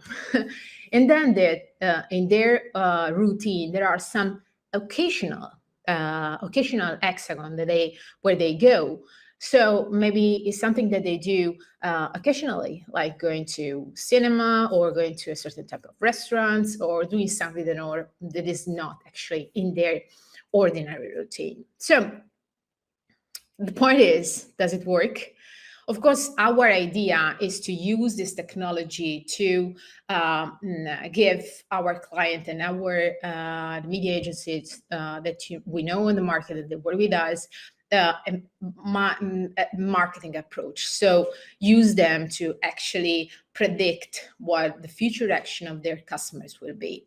And if it seems that it's very boring, pattern can give us the chance to understand what customers are doing in the future. So there are information that are based related with person, and information that are based related with the relationship that person has can have with brands and with activities. So simply analyzing the relationship with hexagons, with roots, and with POI. So with, as I said before, statistical information about what is fixed and what is the movement of the people in a certain territory, we can understand the pattern.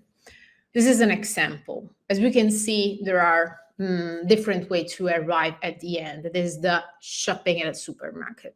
But what we can see is that there are different groups that arrive there with doing different stuff. Like they wake up and they go to gym, they go to work, and they go home. But then they go to supermarket. Another group can go can have a different routine, like go to bar and then go to fuel and then go to work, and then they go to supermarket. So what we do is not just finding one way to arrive at the goal, to arrive at the supermarket in this case. So to arrive at the moment in which they are doing something like buying something in the supermarket. So the important moment for the brands. But what we do is that we extend those routines to other kind of audiences to create audiences by lookalike. But at least, as I said, for brands and for agencies, understanding this technology is important to use them to plan advertising. So to plan campaign, to use them to arrive to reach their customers, to reach their audiences. So how we do it?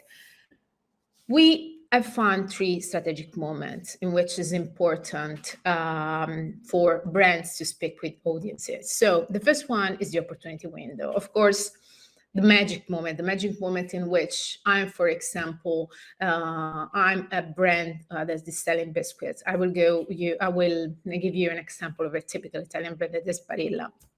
So I know that I have an audience that is doing the shopping list because I saw them doing shopping at a supermarket, always, for example, during the weekdays, every Tuesday and every Monday after work. So I know that I have an opportunity window before this moment in which I can speak with my target and I can give them some advices about my products, and I can push them to buy that product. And then I can work on free time moments because I know that I have the chance to know that there is a specific hexagon in which people are spending time that can be their home, in which they are maybe having some time to relax and whatever. So this is another important moment that I have like brand to speak with my audiences. And then there is the last one, that is the hexagon targeting. This is the most important one. I mean, this is very interesting because this is all about habits. So what happened that when I'm doing something that is my routine, I don't pay attention to what I'm doing, like doing the same street to go to work. No, it's something that I get in my movements, and I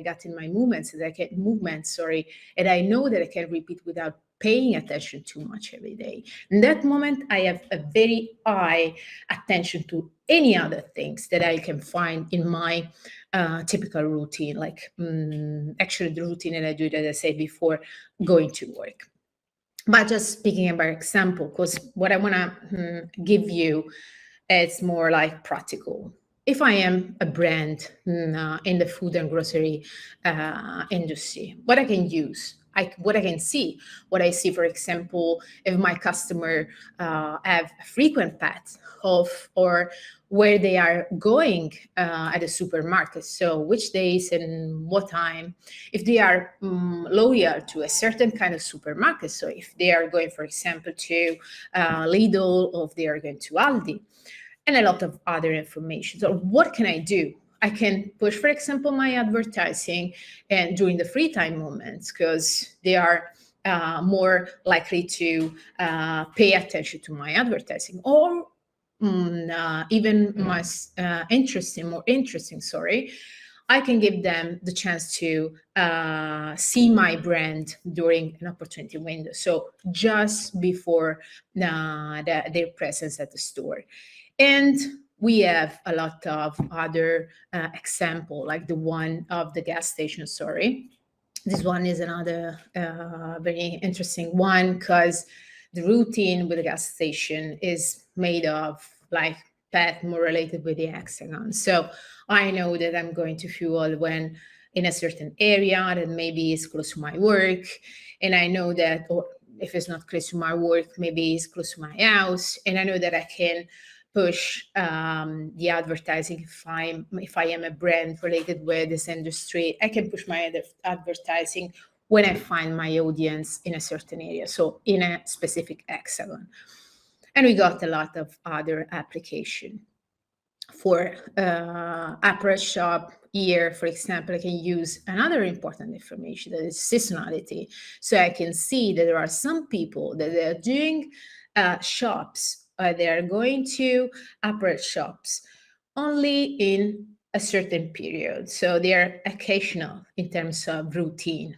And I can use this kind of information, and I can predict when they are going. If they are going, for example, during the sales time, during the holiday season.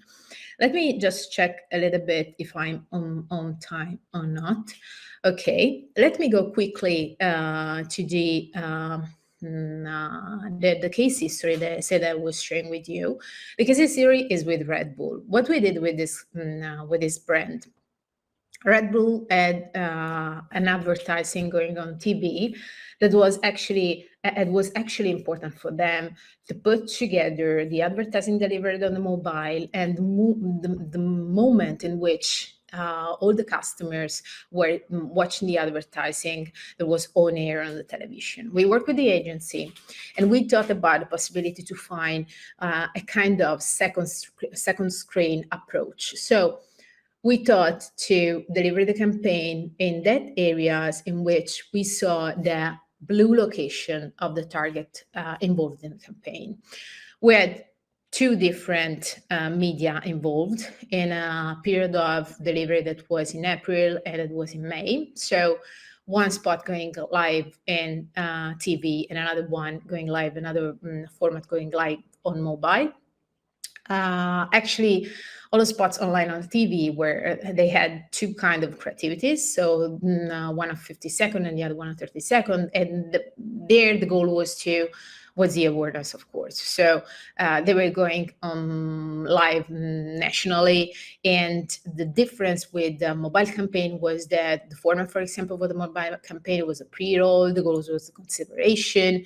And here, what they used were actually the predictive audience made by Hexagon. So the TV commercial was broadcasted, and we found the audiences that was at home. So the impressions delivered was 763. And the result of the CVR was very, very high, because we had like 96% of CVR.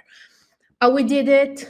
We analyzed the routine. So we analyzed actually which was at the starting point and the end point, and we found the blue location, and then we mixed the information about the blue location with the information of the brand affinity. So we saw if during the routine the audience was going to certain places is related with the interest of the brand, so the interest of Red Bull. And our idea was to use two strategic moments, two magical moments, free time moments in which we know that people are relaxed and in front of the television or just checking the mobile. And the other one was, of course, the hexagon targeting, because we saw the path-through theme. But what is important in this kind of campaign are the results. So we understand that there is like, if we do something under 20%, we know that it's not good results, because it's not even average. It's just can be like casualty. But if we reach more than 70% in such a very sophisticated way to understand the target, is something that we think that is a very good result. The result is were higher. I mean, we reached like 75% of the population that was watching a commercial on a television. And while they were watching a commercial, we delivered the campaign. So the application of the prediction was actually totally correct. I thank you for being with me for this 20 minutes. So you will have my contact here. I hope that this masterclass has been for you interesting, that you have a little bit more information about what does it mean to work on technology and to use the technology to deliver better advertising. And I hope to see you soon.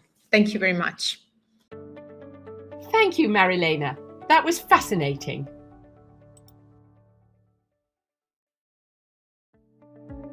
With his recommendations about how brands should analyze existing creatives and what changes can be made, here's Remerge's creative director, Andreas Stahl.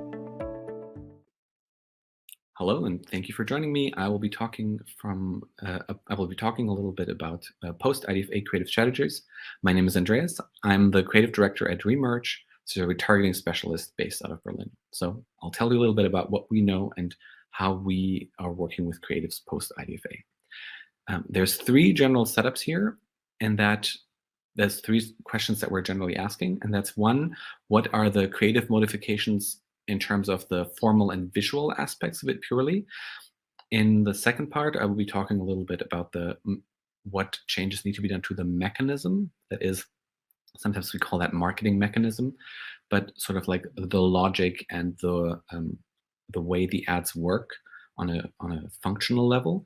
And then the third section is, for us, a very important part about post-IDFA creative is how to test sustainably and how to do testing in a way that helps you improve your creative performance in the long term, and not just testing as much as possible short term, but then not having anything to build on. So these are the three overall setups. I'm going to walk you through. So the first thing, creative modifications, changes on the surface. This is what changes on the design. So we structure creatives into a couple of categories. And so in that sense, there's different aspects to them. And so the first thing we look at is general layout aspects. That is here use of space and visual balance. Use of space means that the content and the visuals are adapted to the size of the ad, which is something that doesn't actually happen as often as you'd think. Mobile campaigns are often sort of run in lots of sizes at the same time. And you have to make sure that every size is ideal for where it's going to be delivered. So there's going to be full screen interstitial ads in the same campaign as small banner ads. So you want to make sure that you don't just scale the elements up and down, but that you make sure there's the correct amount of visual information in the banner versus in the interstitials, and it's not always just the same. Then second layout aspect, we refer to as visual balance. You want to make sure that all of the elements in every size are equally important and are sort of like on equal footing with each other. So the example on the right is one where you can see on the top left in the ad that there is the publisher logo, which is much, much smaller than everything else. That's generally not something we recommend. If it's worth including in the ad, it's worth including in a way that is easily readable and with the same visual importance as the other ads. The second aspect is, what are the brand design elements? And so in that case, it's either graphic elements or characters. Graphic elements means that you take elements from the brand from other media, from other advertising, from general design, and you want to make sure that they're included here. The example that we have here is a pretty good example because this is a Star Trek creative that uses visual elements from the Star Trek style interfaces. So if you have your brand has strong visual elements that are recognized, you want to make sure that you can use them as much as possible. And then characters is a separate story. If you have characters, if you have maybe a celebrity endorsement, if you have people in any sort of way that stand for your brand and are recognizable in connection, that's also something that you want to leverage as consistently as possible.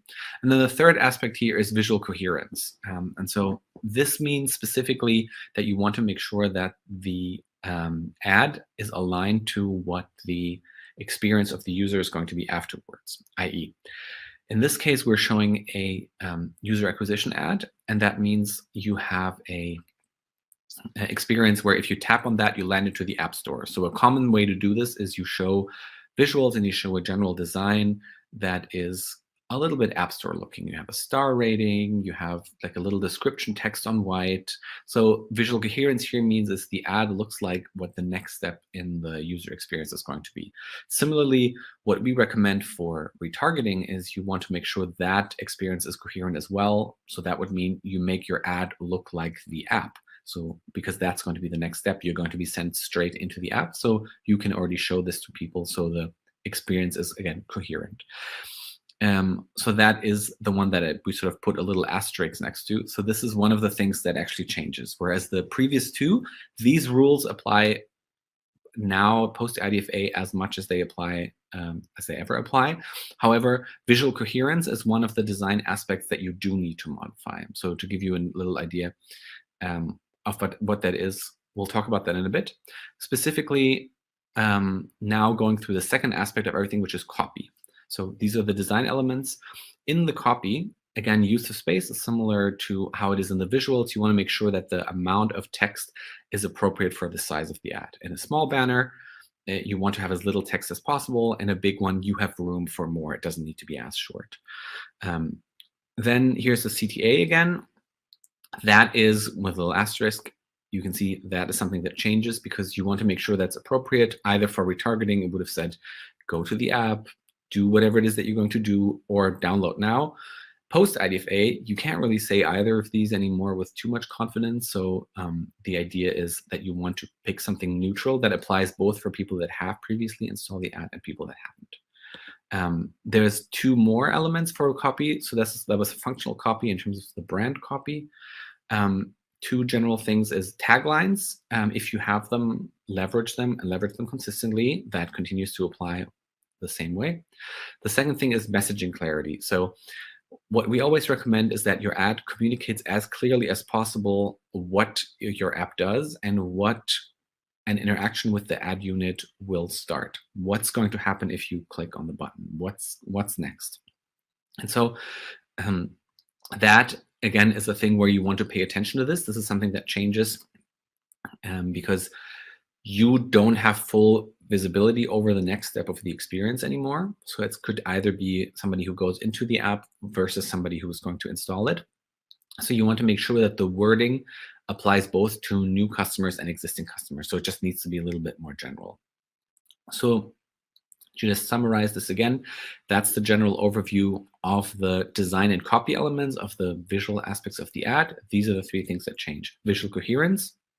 You cannot lean too strongly into making the ad look like the app or look like an app store. And then copy elements, CTA and messaging clarity. You want to ensure that the CTA is adapted to the experience similarly to the messaging clarity. So, all of those combined, what this basically means is if your visuals or your content lean too strongly into indicating that it's going to be a UA or retargeting experience, but you're not going to know, that has to change. So that's all on a very functional level. Okay, so that's just not going to work anymore. Secondly, what changes for our mechanisms? Again, relatively straightforward. We're talking about marketing mechanisms here, and that means what's the what's the incentive for users to interact with this? This could be any of these or none of these. They don't always have something clear, but generally we recommend that you leverage a specific mechanism. It could be a special event, a special offer, some sort of free gift in both. Works for e-commerce, works for gaming. It could be any of these. A specific discount, time limitations, new content, etc. All of these aspects, that continues to work, and they all more or less continue to work the same post IDFA. The same general mechanism works, although generally the rule is the more explanation a specific marketing mechanism needs, like new outfits for your characters is something that's a little bit more difficult to explain for people that haven't played your game. So again, you want to keep this a relatively high level, but fundamentally all of these elements still work and are still useful and are still leverageable for your ad units. And then the thing called ad customization is a second thing. Sometimes they're called dynamic ads. That's what we do. And so there's several things here that you can do, and one of them that's not really going to work anymore. So there's individual item recommendations, which is where you use a user ID to match them up with a specific recommendation, which could be either a product that they've looked at, that they've put in the shopping basket, or a certain aspect of the game that they've interacted with before, or something that they've purchased before, something that they've ordered before and you would like them to order again. So that's IDFA-based recommendations. These obviously post-IDFA don't really work that well anymore. So what you want to look at is either generalized item recommendation or context-based item recommendation. That already works now. So these are functionalities that are already available.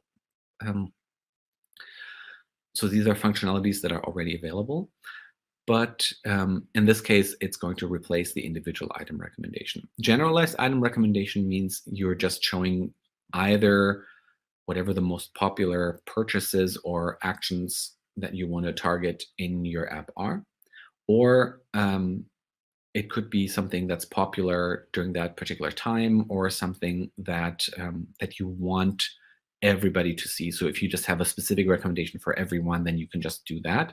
The second one is a little bit more specific. That's context-based item recommendations, where you use the available data that you have of the user and their environment to make sure that they are seeing something relevant, or as relevant as you can make them. What that could be, for example, is time of day recommendations for food delivery. So you show breakfast items in the morning, you show lunch items at lunch, you show dinner items, or maybe like alcoholic drinks or something like that, if that's appropriate, in the evening time. So you do a context-based recommendation, like you don't know where that user has ordered food from before, but you show them what's most relevant at that time of day. Other examples for that is it could be based on the weather, it could be based on the user's location. So you can do all of this by like targeting, showing them the most popular restaurants in a particular city or geo, or showing them something that's suited to the weather. When it's very cold, you show a certain kind of food. When it's very hot, you show them something else, etc. These are all ways that you can do ad customization, and that is something that does change a little bit post IDFA. That's just an overview of what you could substitute this with. So for context level information, these are things that you can use instead of targeting them by IDFA, by the user ID. This could be either publisher based, so you pick specific app publishers to show them to. This is similar to how you would target in sort of print advertising. You pick the magazine, you pick the audience to show your ad to, and do it that way. Location, again, you can leverage location as part of the messaging. Like I said, it could be either restaurants in the general area, or if it's an e-commerce thing, if it's a brand that has shops, it can contain like a little map that shows you where the locations are, if there's anything near them. Time of day message, I already mentioned. Product popularity, that is something where you can combine, for example, location and popularity. So you don't have to show a generalized most popular products, but you can show them most popular products where you are specifically, most popular purchases where you are. All of that works. And these are all ways that you can do that. Then the third aspect of this is you want to make sure that you're testing your creative sustainably. And this is something that's personally always very important to me. because I feel there is a lot to be gained from testing, but that doesn't always, people don't always have their testing set up in a way that that profits them the most. So I want to explain that a little bit. There's two main aspects really that you want to make sure all of your testing covers, and that means it's got to be focused and it's got to be buildable. So focused means you really only want to vary one element at a time. And for example, you change the CTA, or you change the main character, or you change the headline, and you only change that one thing and the ad is identical otherwise. So you can focus specifically on what the impact on performance is that this particular element has. So that's how that works. And you don't want to sort of combine things. You don't want to go too fast. You want to make sure what is your sequence of things that you want to learn about, how valuable is your logo, how valuable are the headlines that you're using, etc. And you go through them one at a time so that you can pinpoint exactly what the impact is. The second thing that I always want to focus is make sure all these learnings are buildable. And buildable in this case means is you want to generate learnings that you can apply in the future. What that means is, again, build creatives where if you're testing in a focused way, you can compare several characters to each other. That will tell you in the future if there is a significant difference between, for example, your in-game character, or if there is a significant difference between recommending a certain type of restaurant over another type of restaurant, or whether you're like recommending high value purchases versus low value purchases in your game. All of these are possibilities, and you want to make sure that you learn them one at a time. And then these are things that you can then apply for future ads. So you learn something, you take that learning, and then you build on it with testing another thing and another thing to optimize towards what would be the ideal ad, what would be the ad that makes the most sense for you. And that way you can identify the value of all these aspects, and you can improve your performance consistently by figuring out, okay, so what's important to have? And this is another thing. You want to make sure that you remember that not finding an impact is a helpful result for you. For example, if you realize varying the CTA in a certain way does not have an immediate impact on performance, that is important information because that gives you additional leeway to play with the CTA, to play with additional wording, and there's an unlikely to be a big impact on that. So no impact is a useful thing to learn, is a useful thing to measure. So you want to keep that in mind. The way we do this and the way we set up this creative testing generally looks like that. So we always do weekly testing as a minimum. Like sometimes we want to do by like 2 weeks, not just once a week. Change a new creative, but weekly is the minimum that you want to do. And so that's the process that we set up. We start with the design phase where we build all of the creatives. The way we usually do this is we start from the way the ad usually looks like, and we build like one case that has everything in it. And then we start testing out the variations. We only test interstitials because there's the most flexibility and the most room to test. So you start there, we get approval, and then we test individual elements. Like here, you start characters versus no characters, main headline versus no headline. And again, every single time, it's just one thing that you're testing out. And what you want to learn here is, do the characters have an impact on the performance of our ads? Does the main headline that we're using have an impact?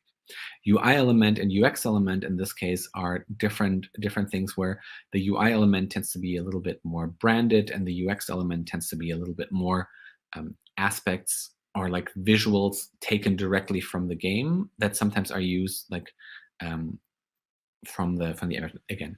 This is just, you want to break down your ad into what the different aspects are that you want to do, and then you test the impact of every single one of them. That's it.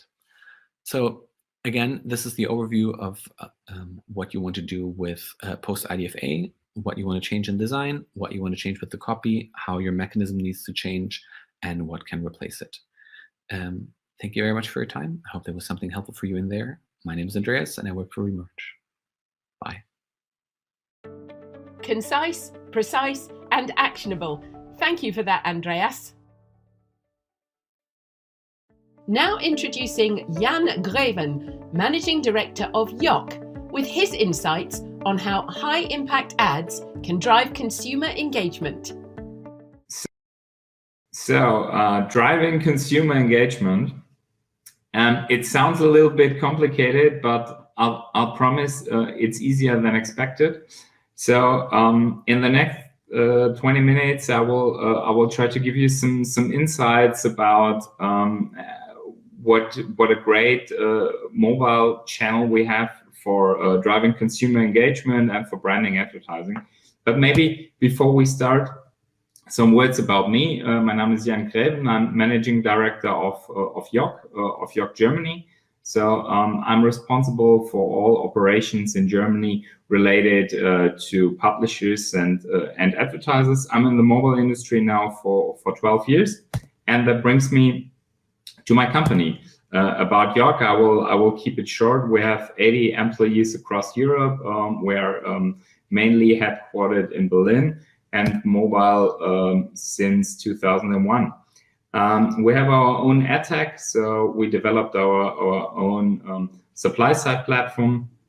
We have our own in-house product development, and we will see later some of the cool ads that we are doing with our customers every day.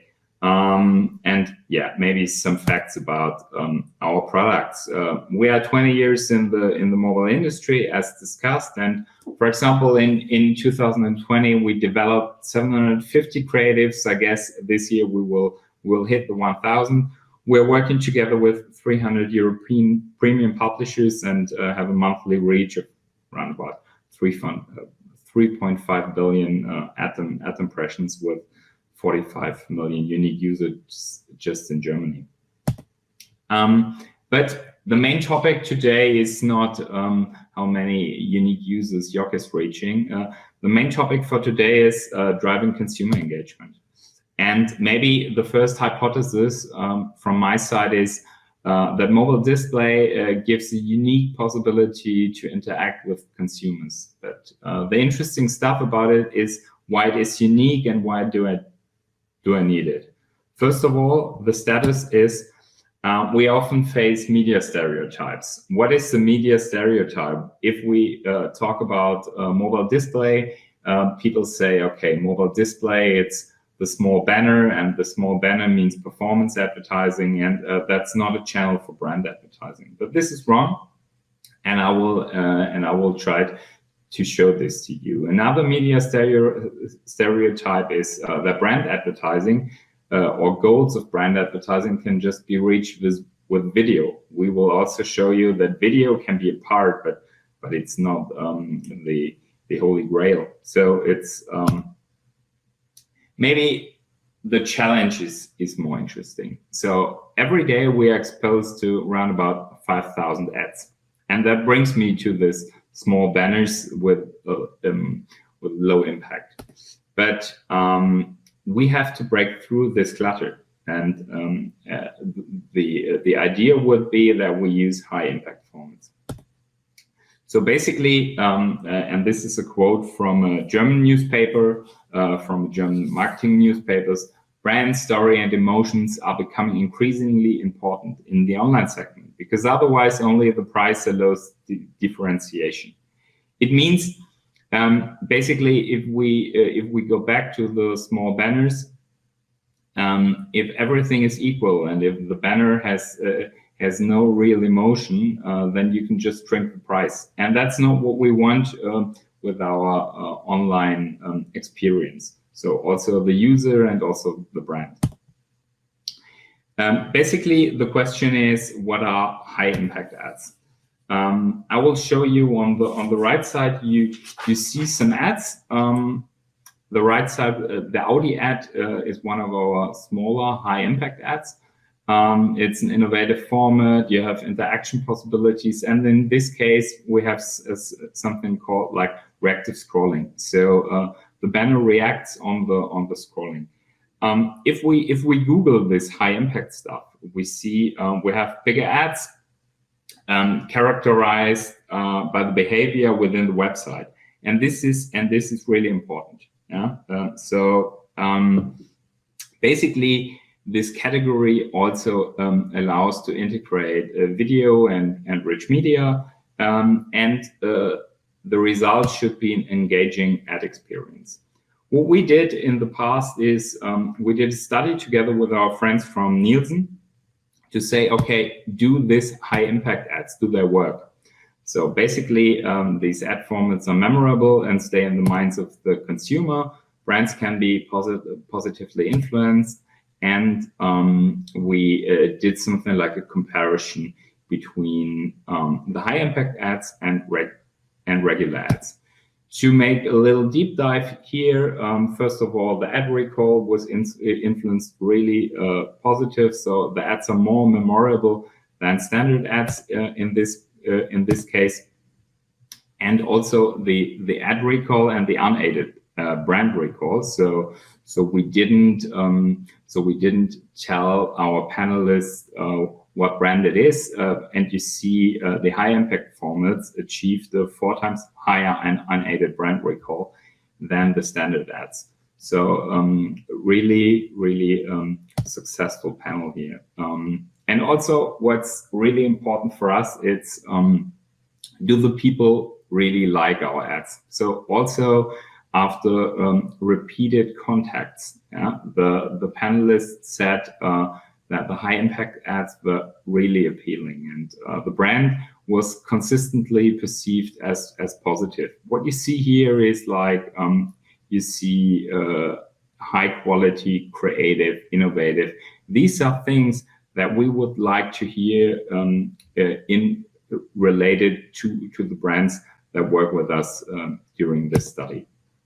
The last point from the study is standard formats require a doubling of advertising contacts. This means also in the planning, this is really interesting, because if you try to manage your budget, you know that you need at least the double amount of standard ads to achieve your brand KPIs.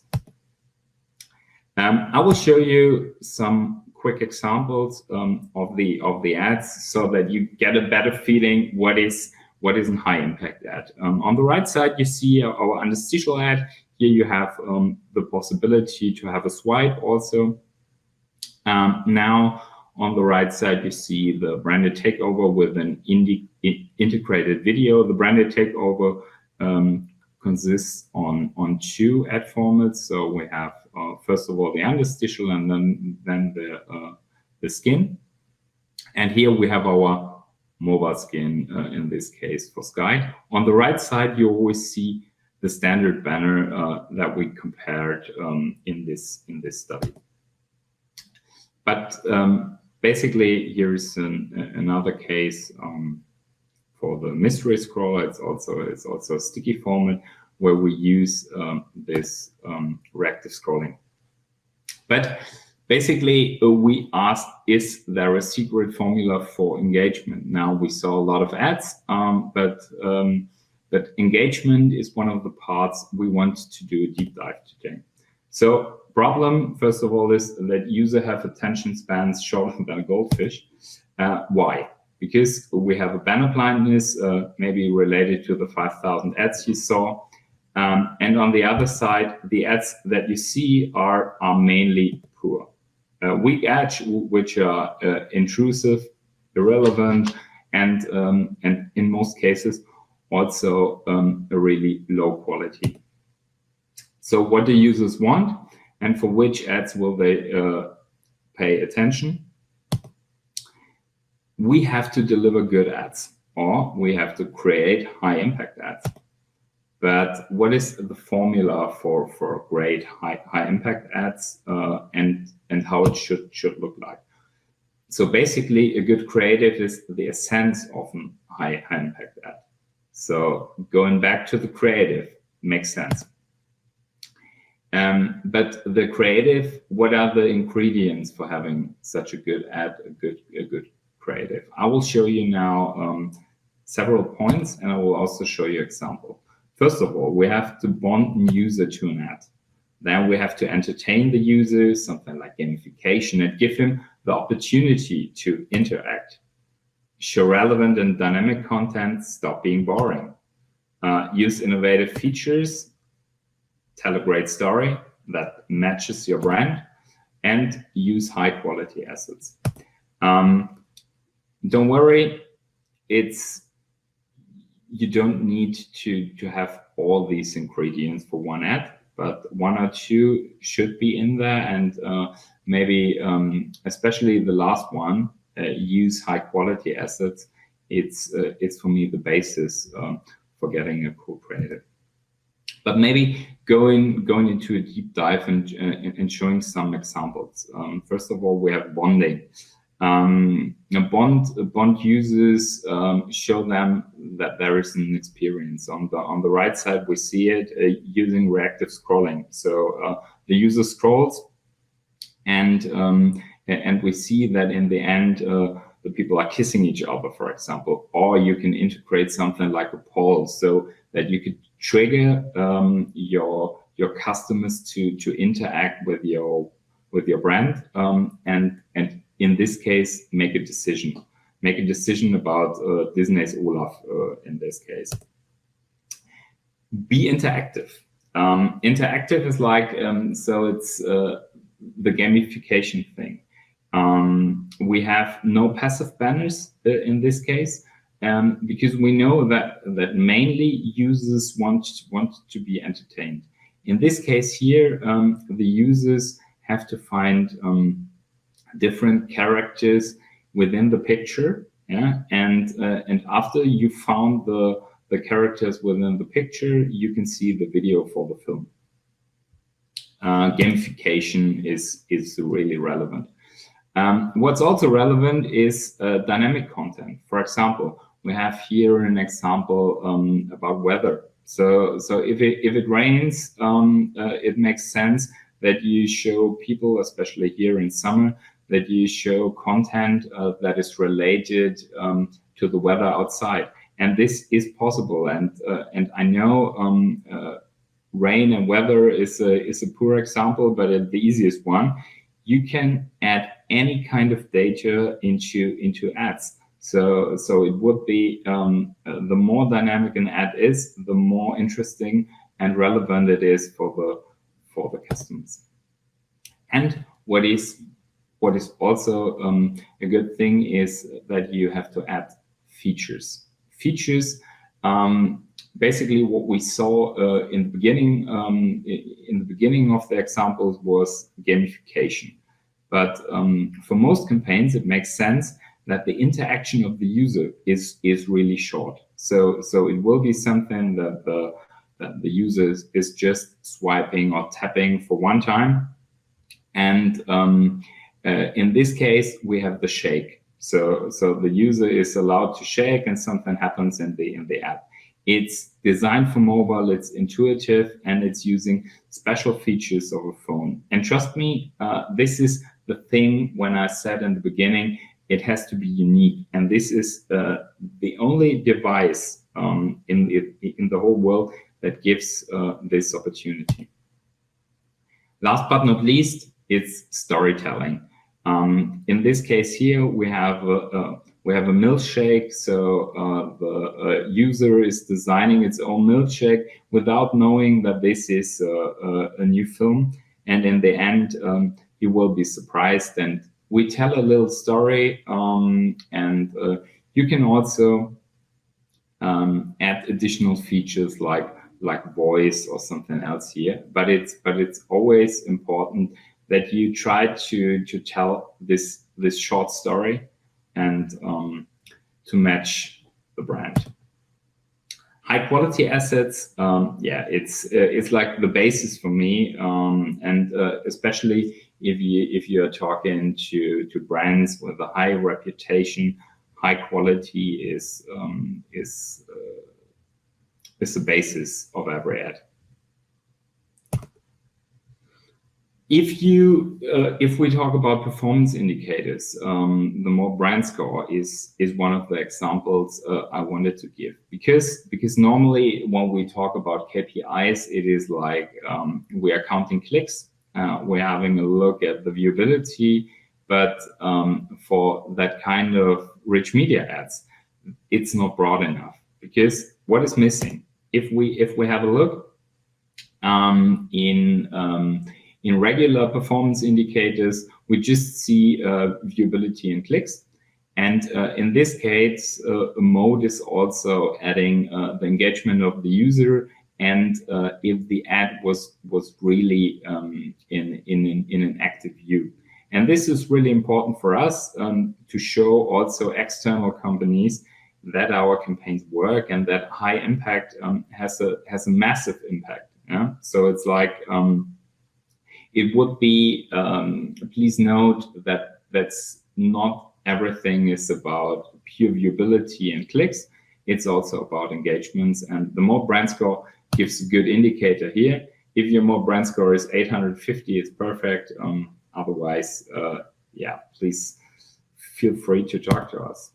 But the environment is also something that gets more and more important.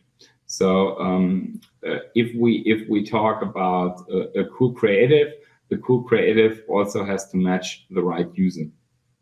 In the future, and the future is beginning now, we will have a cookieless world. Yeah? This means we are running into problems, and we have to prepare. Not we only have to prepare, also our websites.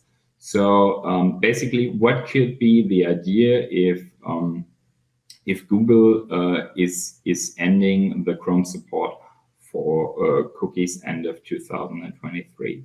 So we will have alternative ID solutions like ID5, LiveRamp, or the Unified ID by Trade Desk. But we also have publisher side data. So publishers are also trying to get the data on their side that will be first party. But the third thing will be that we'll also add contextual data. And all these three segments will be a part of our new strategy that we have in the market to get back control about data on the one hand, to be compliant to all the regulatory goals that we have concerning GDPR, and on the other side, to have successful brand campaigns. Maybe we go a little bit deeper into this contextual stuff. How does it work? So contextual targeting is not keyword targeting. Maybe keywords are a part of contextual targeting, but contextual targeting is a little bit more intelligent.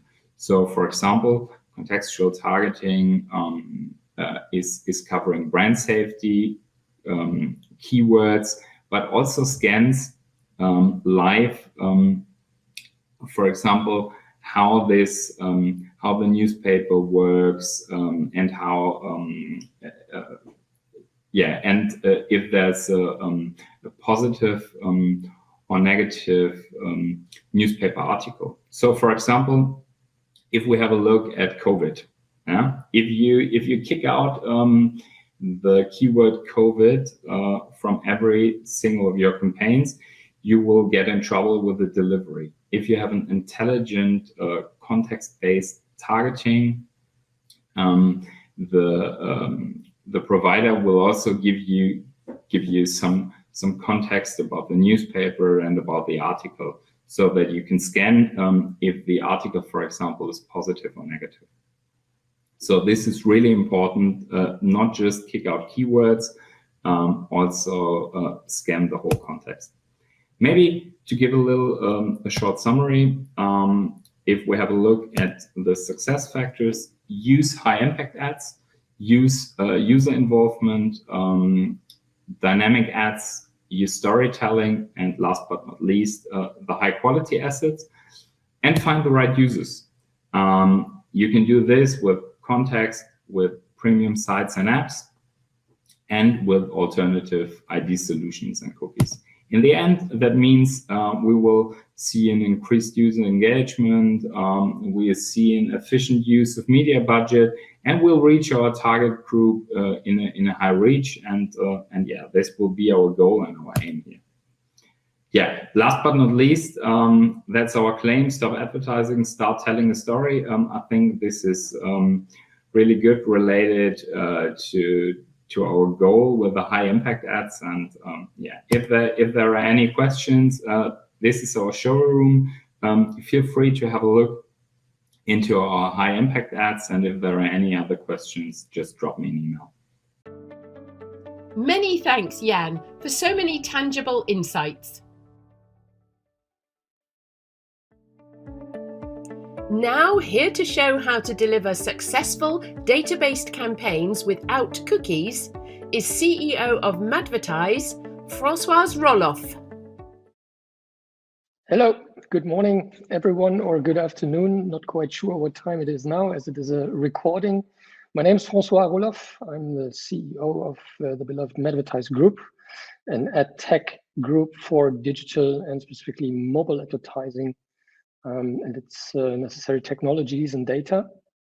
A couple of words about me. I'm a 44-year-old father of two very beautiful, cute girls. I'm based in Berlin, and I've been with Madvertise for the past 10 years. So I believe coming or being invited to take place in a MMA masterclass is both a big chance on one side, but on the other hand, also an honor. Thank you for providing that slot to us as an MMA Germany member.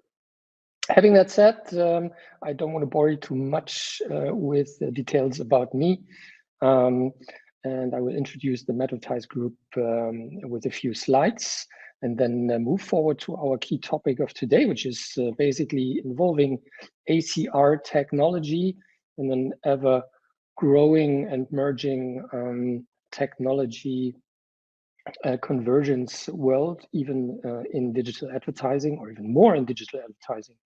And I will take the chance to demonstrate and show you how the use and implementation of automated content recognition technologies can help dear advertisers to not only reach, but even surpass communication goals and restructure interdisciplinary digital advertising campaigns and setups. So let me quickly start my PowerPoint, and that should be it. So yes, affinities and semantics, that's the main topic, and also the, let's say, background why I have decided with Madvertise to go into the technology and the field of contextual and semantic targeting, retargeting. I mean, obviously, what is in everyone's agenda today in digital advertising is the cookieless targeting worries of the future, the retargeting concepts that might or might not work, and specifically in mobile. That has always been a topic, as for example, cookie setting, dropping has never been as efficient as in the, let's say, desktop and other digital advertising environments.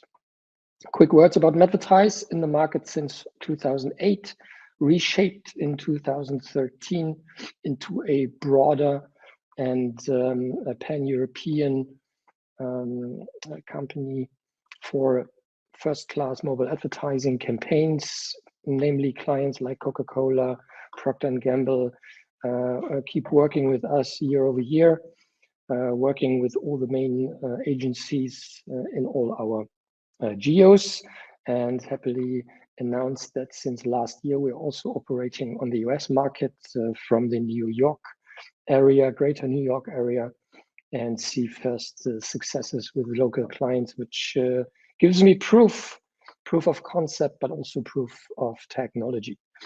Our team is consisted of 80 specialists across Europe and including New York.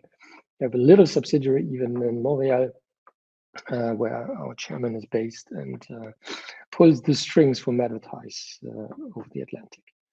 Having that said, we are specialists not only for digital campaigning and execution and technology, but on the other hand, our technology enables publishers, app publishers, web publishers to monetize their ad spaces.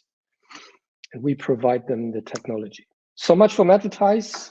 To not bore you to death, let's quickly jump into why mobile is such a vibrant topic and one of the best, if not the best, digital, let's say, hub to engage with users through the mobile device, or to add the mobile device awareness and usage to digital communication strategies on other digital channels. 80% of all smartphone users say they more or less have their smartphone not only with them, but actually in their hand. So that is a quite impressive number, and it shows how mobile-centric our world is. And even 65% of all mobile users say that they use it already for online shopping.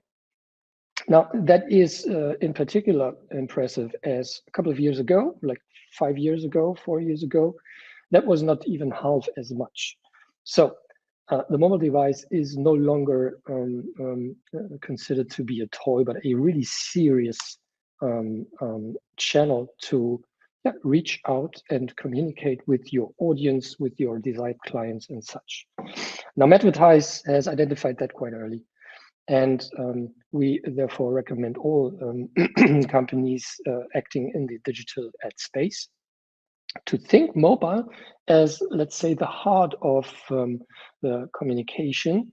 And once connected to all of the other possibilities we see and we have reaching out to users through digital out of home, through performance approaches, leveraging social media, through connected TVs and even desktop computers, everything can be connected to the mobile device. And that's particularly interesting.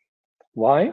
Because the concept of syncing all of these digital screens is not only a theoretical concept anymore, but it's reality. It's become reality over the past 2 to 3 years.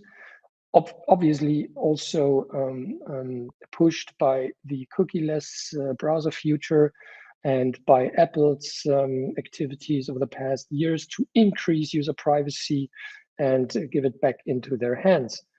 And now, as I said in the beginning, with the cookieless age approaching or having started, advertisers, marketers, even publishers had to kind of change their way in how they can consecutively approach their users and desired audiences. Now, I mentioned already the technological convergence. Now, in a nutshell, that only means that as most of the media channels are now connected through, let's say, the internet, connected TVs, smartphones are connected anyway, but also laptops, and moreover, digital out of home being there and being programmatically available. This all comes together into, let's say, one digital advertising space that also provides huge chances. Why? Because you are now able to address one of the same user, hence one of the same device, crossing or passing by several other devices and or screens. And this actually provides not only the chance to do some kind of double impact communication with your client, but it enables you to actually start true and in-time storytelling in advantage of one client, reaching out to one user several times in a certain time frame, fully transparently tracked, and in the end, let's say, delivered through the funnel until the either activation to do something, even a shop, a buy, a purchase, online or offline, has been completed. And this convergence actually can be played quite interestingly, for example, through the concept of second screen. Now, what is the first and what's the second screen? This can be a good topic of for our next discussion. We at Madvertise would say, well, actually the first screen is the mobile device. And if you count in tablet computers into the mobile world, then I would say definitely the mobile device is the first screen. But obviously in our branch or economy, it's learned that the first screen is rather the big screen, the main screen at home, if it exists, which is also a change in all our societies, more or less. Then you understand, okay, there is certain situations, actually quite a lot of situations, where you have the first screen or a big screen where you consume TV, streaming services whatsoever.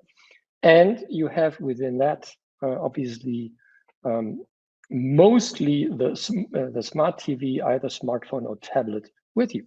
And you are playing, you are connecting to a social network and chatting with your friends. You might watch a football game, Super Bowl approaching, big topic. Second screen is always there. In German TV, there is actually even a person in the studio that permanently tracks all the activity on the social networks about the specific Super Bowl or whatever spotlight game. So what I want to explain with that is that even in the media production, the mobile or social media and mobile communication has an impact in live shows and transmissions of, for example, or broadcasts of games. Now, how can these users be identified? And that's where technology actually comes in. In our case, we've decided to go into the area of automated content recognition. What that is or means is basically that we can identify which contents in terms of music, TV show, streaming content, or even advertising spots, TV commercials. It is possible, and we can identify at scale what a first screen or big screen currently shows. So we understand that this is being consumed in real time right now. And based upon this identification, we can actually trigger specific digital activations. We call that triggers and connectors. And those triggers given from first screen are being identified by the technology in the middle between the big and the small screen, and can then trigger or activate a digital, for example, communication like an ad on the smart device. And why is this interesting or good? Because in the very moment of media consumption on a first screen, on a big screen, you, not for everyone, but for a certain and quite relevant share of people consuming that content, you launch a wave. We call that affinity waves. Affinity is an old pal actually in media. Affinities have been used already in the past for selling TV commercial ad spaces and so on. So affinity is quite a big a term and very influential. And when I say influential, I mean, imagine you are sitting in front of your a big first screen. You are watching some TV show or a TV broadcast, and there's a commercial break. Commercial break starts with a client in, for example, cosmetics, skincare, and within that commercial breaks, activity on the smartphones is much higher. So engagement is even higher during commercial breaks. But what happens, and we have proof for that later on, is that you actually can see the activity in the internet on, for example, keywords like skincare or a certain skincare brand after the first screen or the TV broadcast initiator showed that commercial. And now what happens is that, for example, on search, you can actually see that the search requests on one of the big search platforms is actually skyrocketing. And that behavior can be seen across all kinds of products and brands. So affinity waves are being launched by the first screen. Technology identifies, oh, there is something interesting because we're working with the client, and then actually a digital campaign shall be started in real time. And that's the key difference. One could say, well, okay, I know when my spot is running, but it doesn't only work for the commercial or the TV spot of one client. If you think this greater, then actually within one commercial break, there are several affinity waves being started for different products. And now this actually initiates not only affinity waves for a certain and specific brand, but also a greater context of, for example, skincare products in general, or biodegradable cosmetics, stuff like that. So actually, the ACR technology approach enables advertisers to engage with affinity waves of their competitors, even of a rather abstract competitor. If we're talking about skincare, first brand I would be reminded of is, for example, Procter & Gamble or Nivea. And now the affinity wave is not only focused on Nivea, but on cosmetics. So actually what happens is that this initiated affinity through the first screen with one commercial can trigger positive impacts on your search, on your digital display, on your video campaigns and such. To do so, you need one piece of technology, obviously, that does two things. First of all, listen to everything that is being either broadcasted or streamed. Well, check, that's what is in place. And it is in place for all the main countries with huge variety on broadcasts and contents. And on the other hand, you need technology that then is able to, through API connections or whatsoever, automatically and in real time connect to ad servers, search machines, and so on. And this is exactly what's happening with this piece of technology to then serve affinity waves. And in the end, or the key target is a completely screen synchronized ad delivery. Because with that, you are kind of harvesting the most interested and users or consumers, and actually those who are closest to the decision to buy online, to visit and make a test drive appointment with your next car dealership, and so on.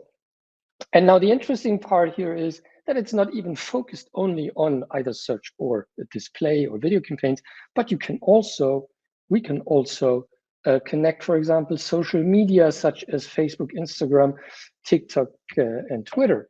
And now here is actually what's particularly interesting about that synchronized approach. Most of the users are, while watching TV or while skipping a commercial break, they're actually active in, for example, social networks. Quite a lot, around 70% are, active on social networks. Trump posting something political and so on. So having that said, activating also the social media communication and campaign, or Google search or other search machines and display, and even potentially digital out of home in a certain timely flow or sequence is actually the perfect structure to have not only one or two impacts or contacts with one desired user, but have even more than three. And everything more than three for everything who is in marketing, we know it needs actually a minimum of 3 to 5 contacts to then push someone to act and to engage with a brand, with a product, whatever. And now with the technology that I am introducing here or explaining here, you actually serve those affinity waves triggered by the first screen. And you leverage and serve those waves, activating all the other disciplines for the client, for an advertiser, with the goal of measuring the impact on its e-commerce site or the checkout button or the calendar for dealership test drives and so on. So semantics and automated content recognition are obviously a perfect driver to leverage on the technology convergence that I have introduced, and the effects are quite impressive. If you look at the screen I'm showing here, you will see that out of several campaigns, on average, we saw 51% increased CTR, so huge engagement jump. Even the activation, for example, on Facebook, triggered by the ACR technology, increases by a minimum of 11% on average.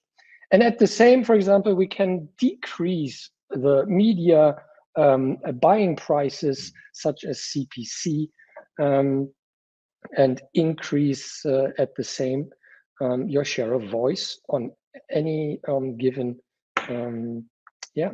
screen or technology. And that's quite interesting. Interesting also because everything is related to efficiency tracking, and you can fine-tune then during a campaign delivery using ACR technology. You can fine-tune which KPIs are more relevant for you, which channel actually that you have connected to the first screen is bringing more to your shopping button or a checkout, mein Güte. And by doing so, you actually then step-by-step optimize into the perfect setup of an integrated convergent campaign planning. And that was, I believe, just in time, exactly the amount of time that was given to me. And I'd be super happy to answer questions in the aftermath. Whenever you have questions about ACR technology, GDPR compliance, please don't hesitate. It's an interesting but new field of linking all your digital communication efforts. And yeah, let's take it from here. Thank you very much for your time. Thank you, Françoise, for so many superb and useful learnings. Finally, we return to Katja, who brings this second and last day of Impact to a close. Wow, what amazing talks today and discussions and masterclasses. What a blast. Thank you to all our speakers. It was really interesting, and I hope you at home enjoyed it as much as I did. If you would like to continue the conversation, please sign up to our newsletter, mmagermany.de, or follow us on LinkedIn or Twitter, or join our Slack community.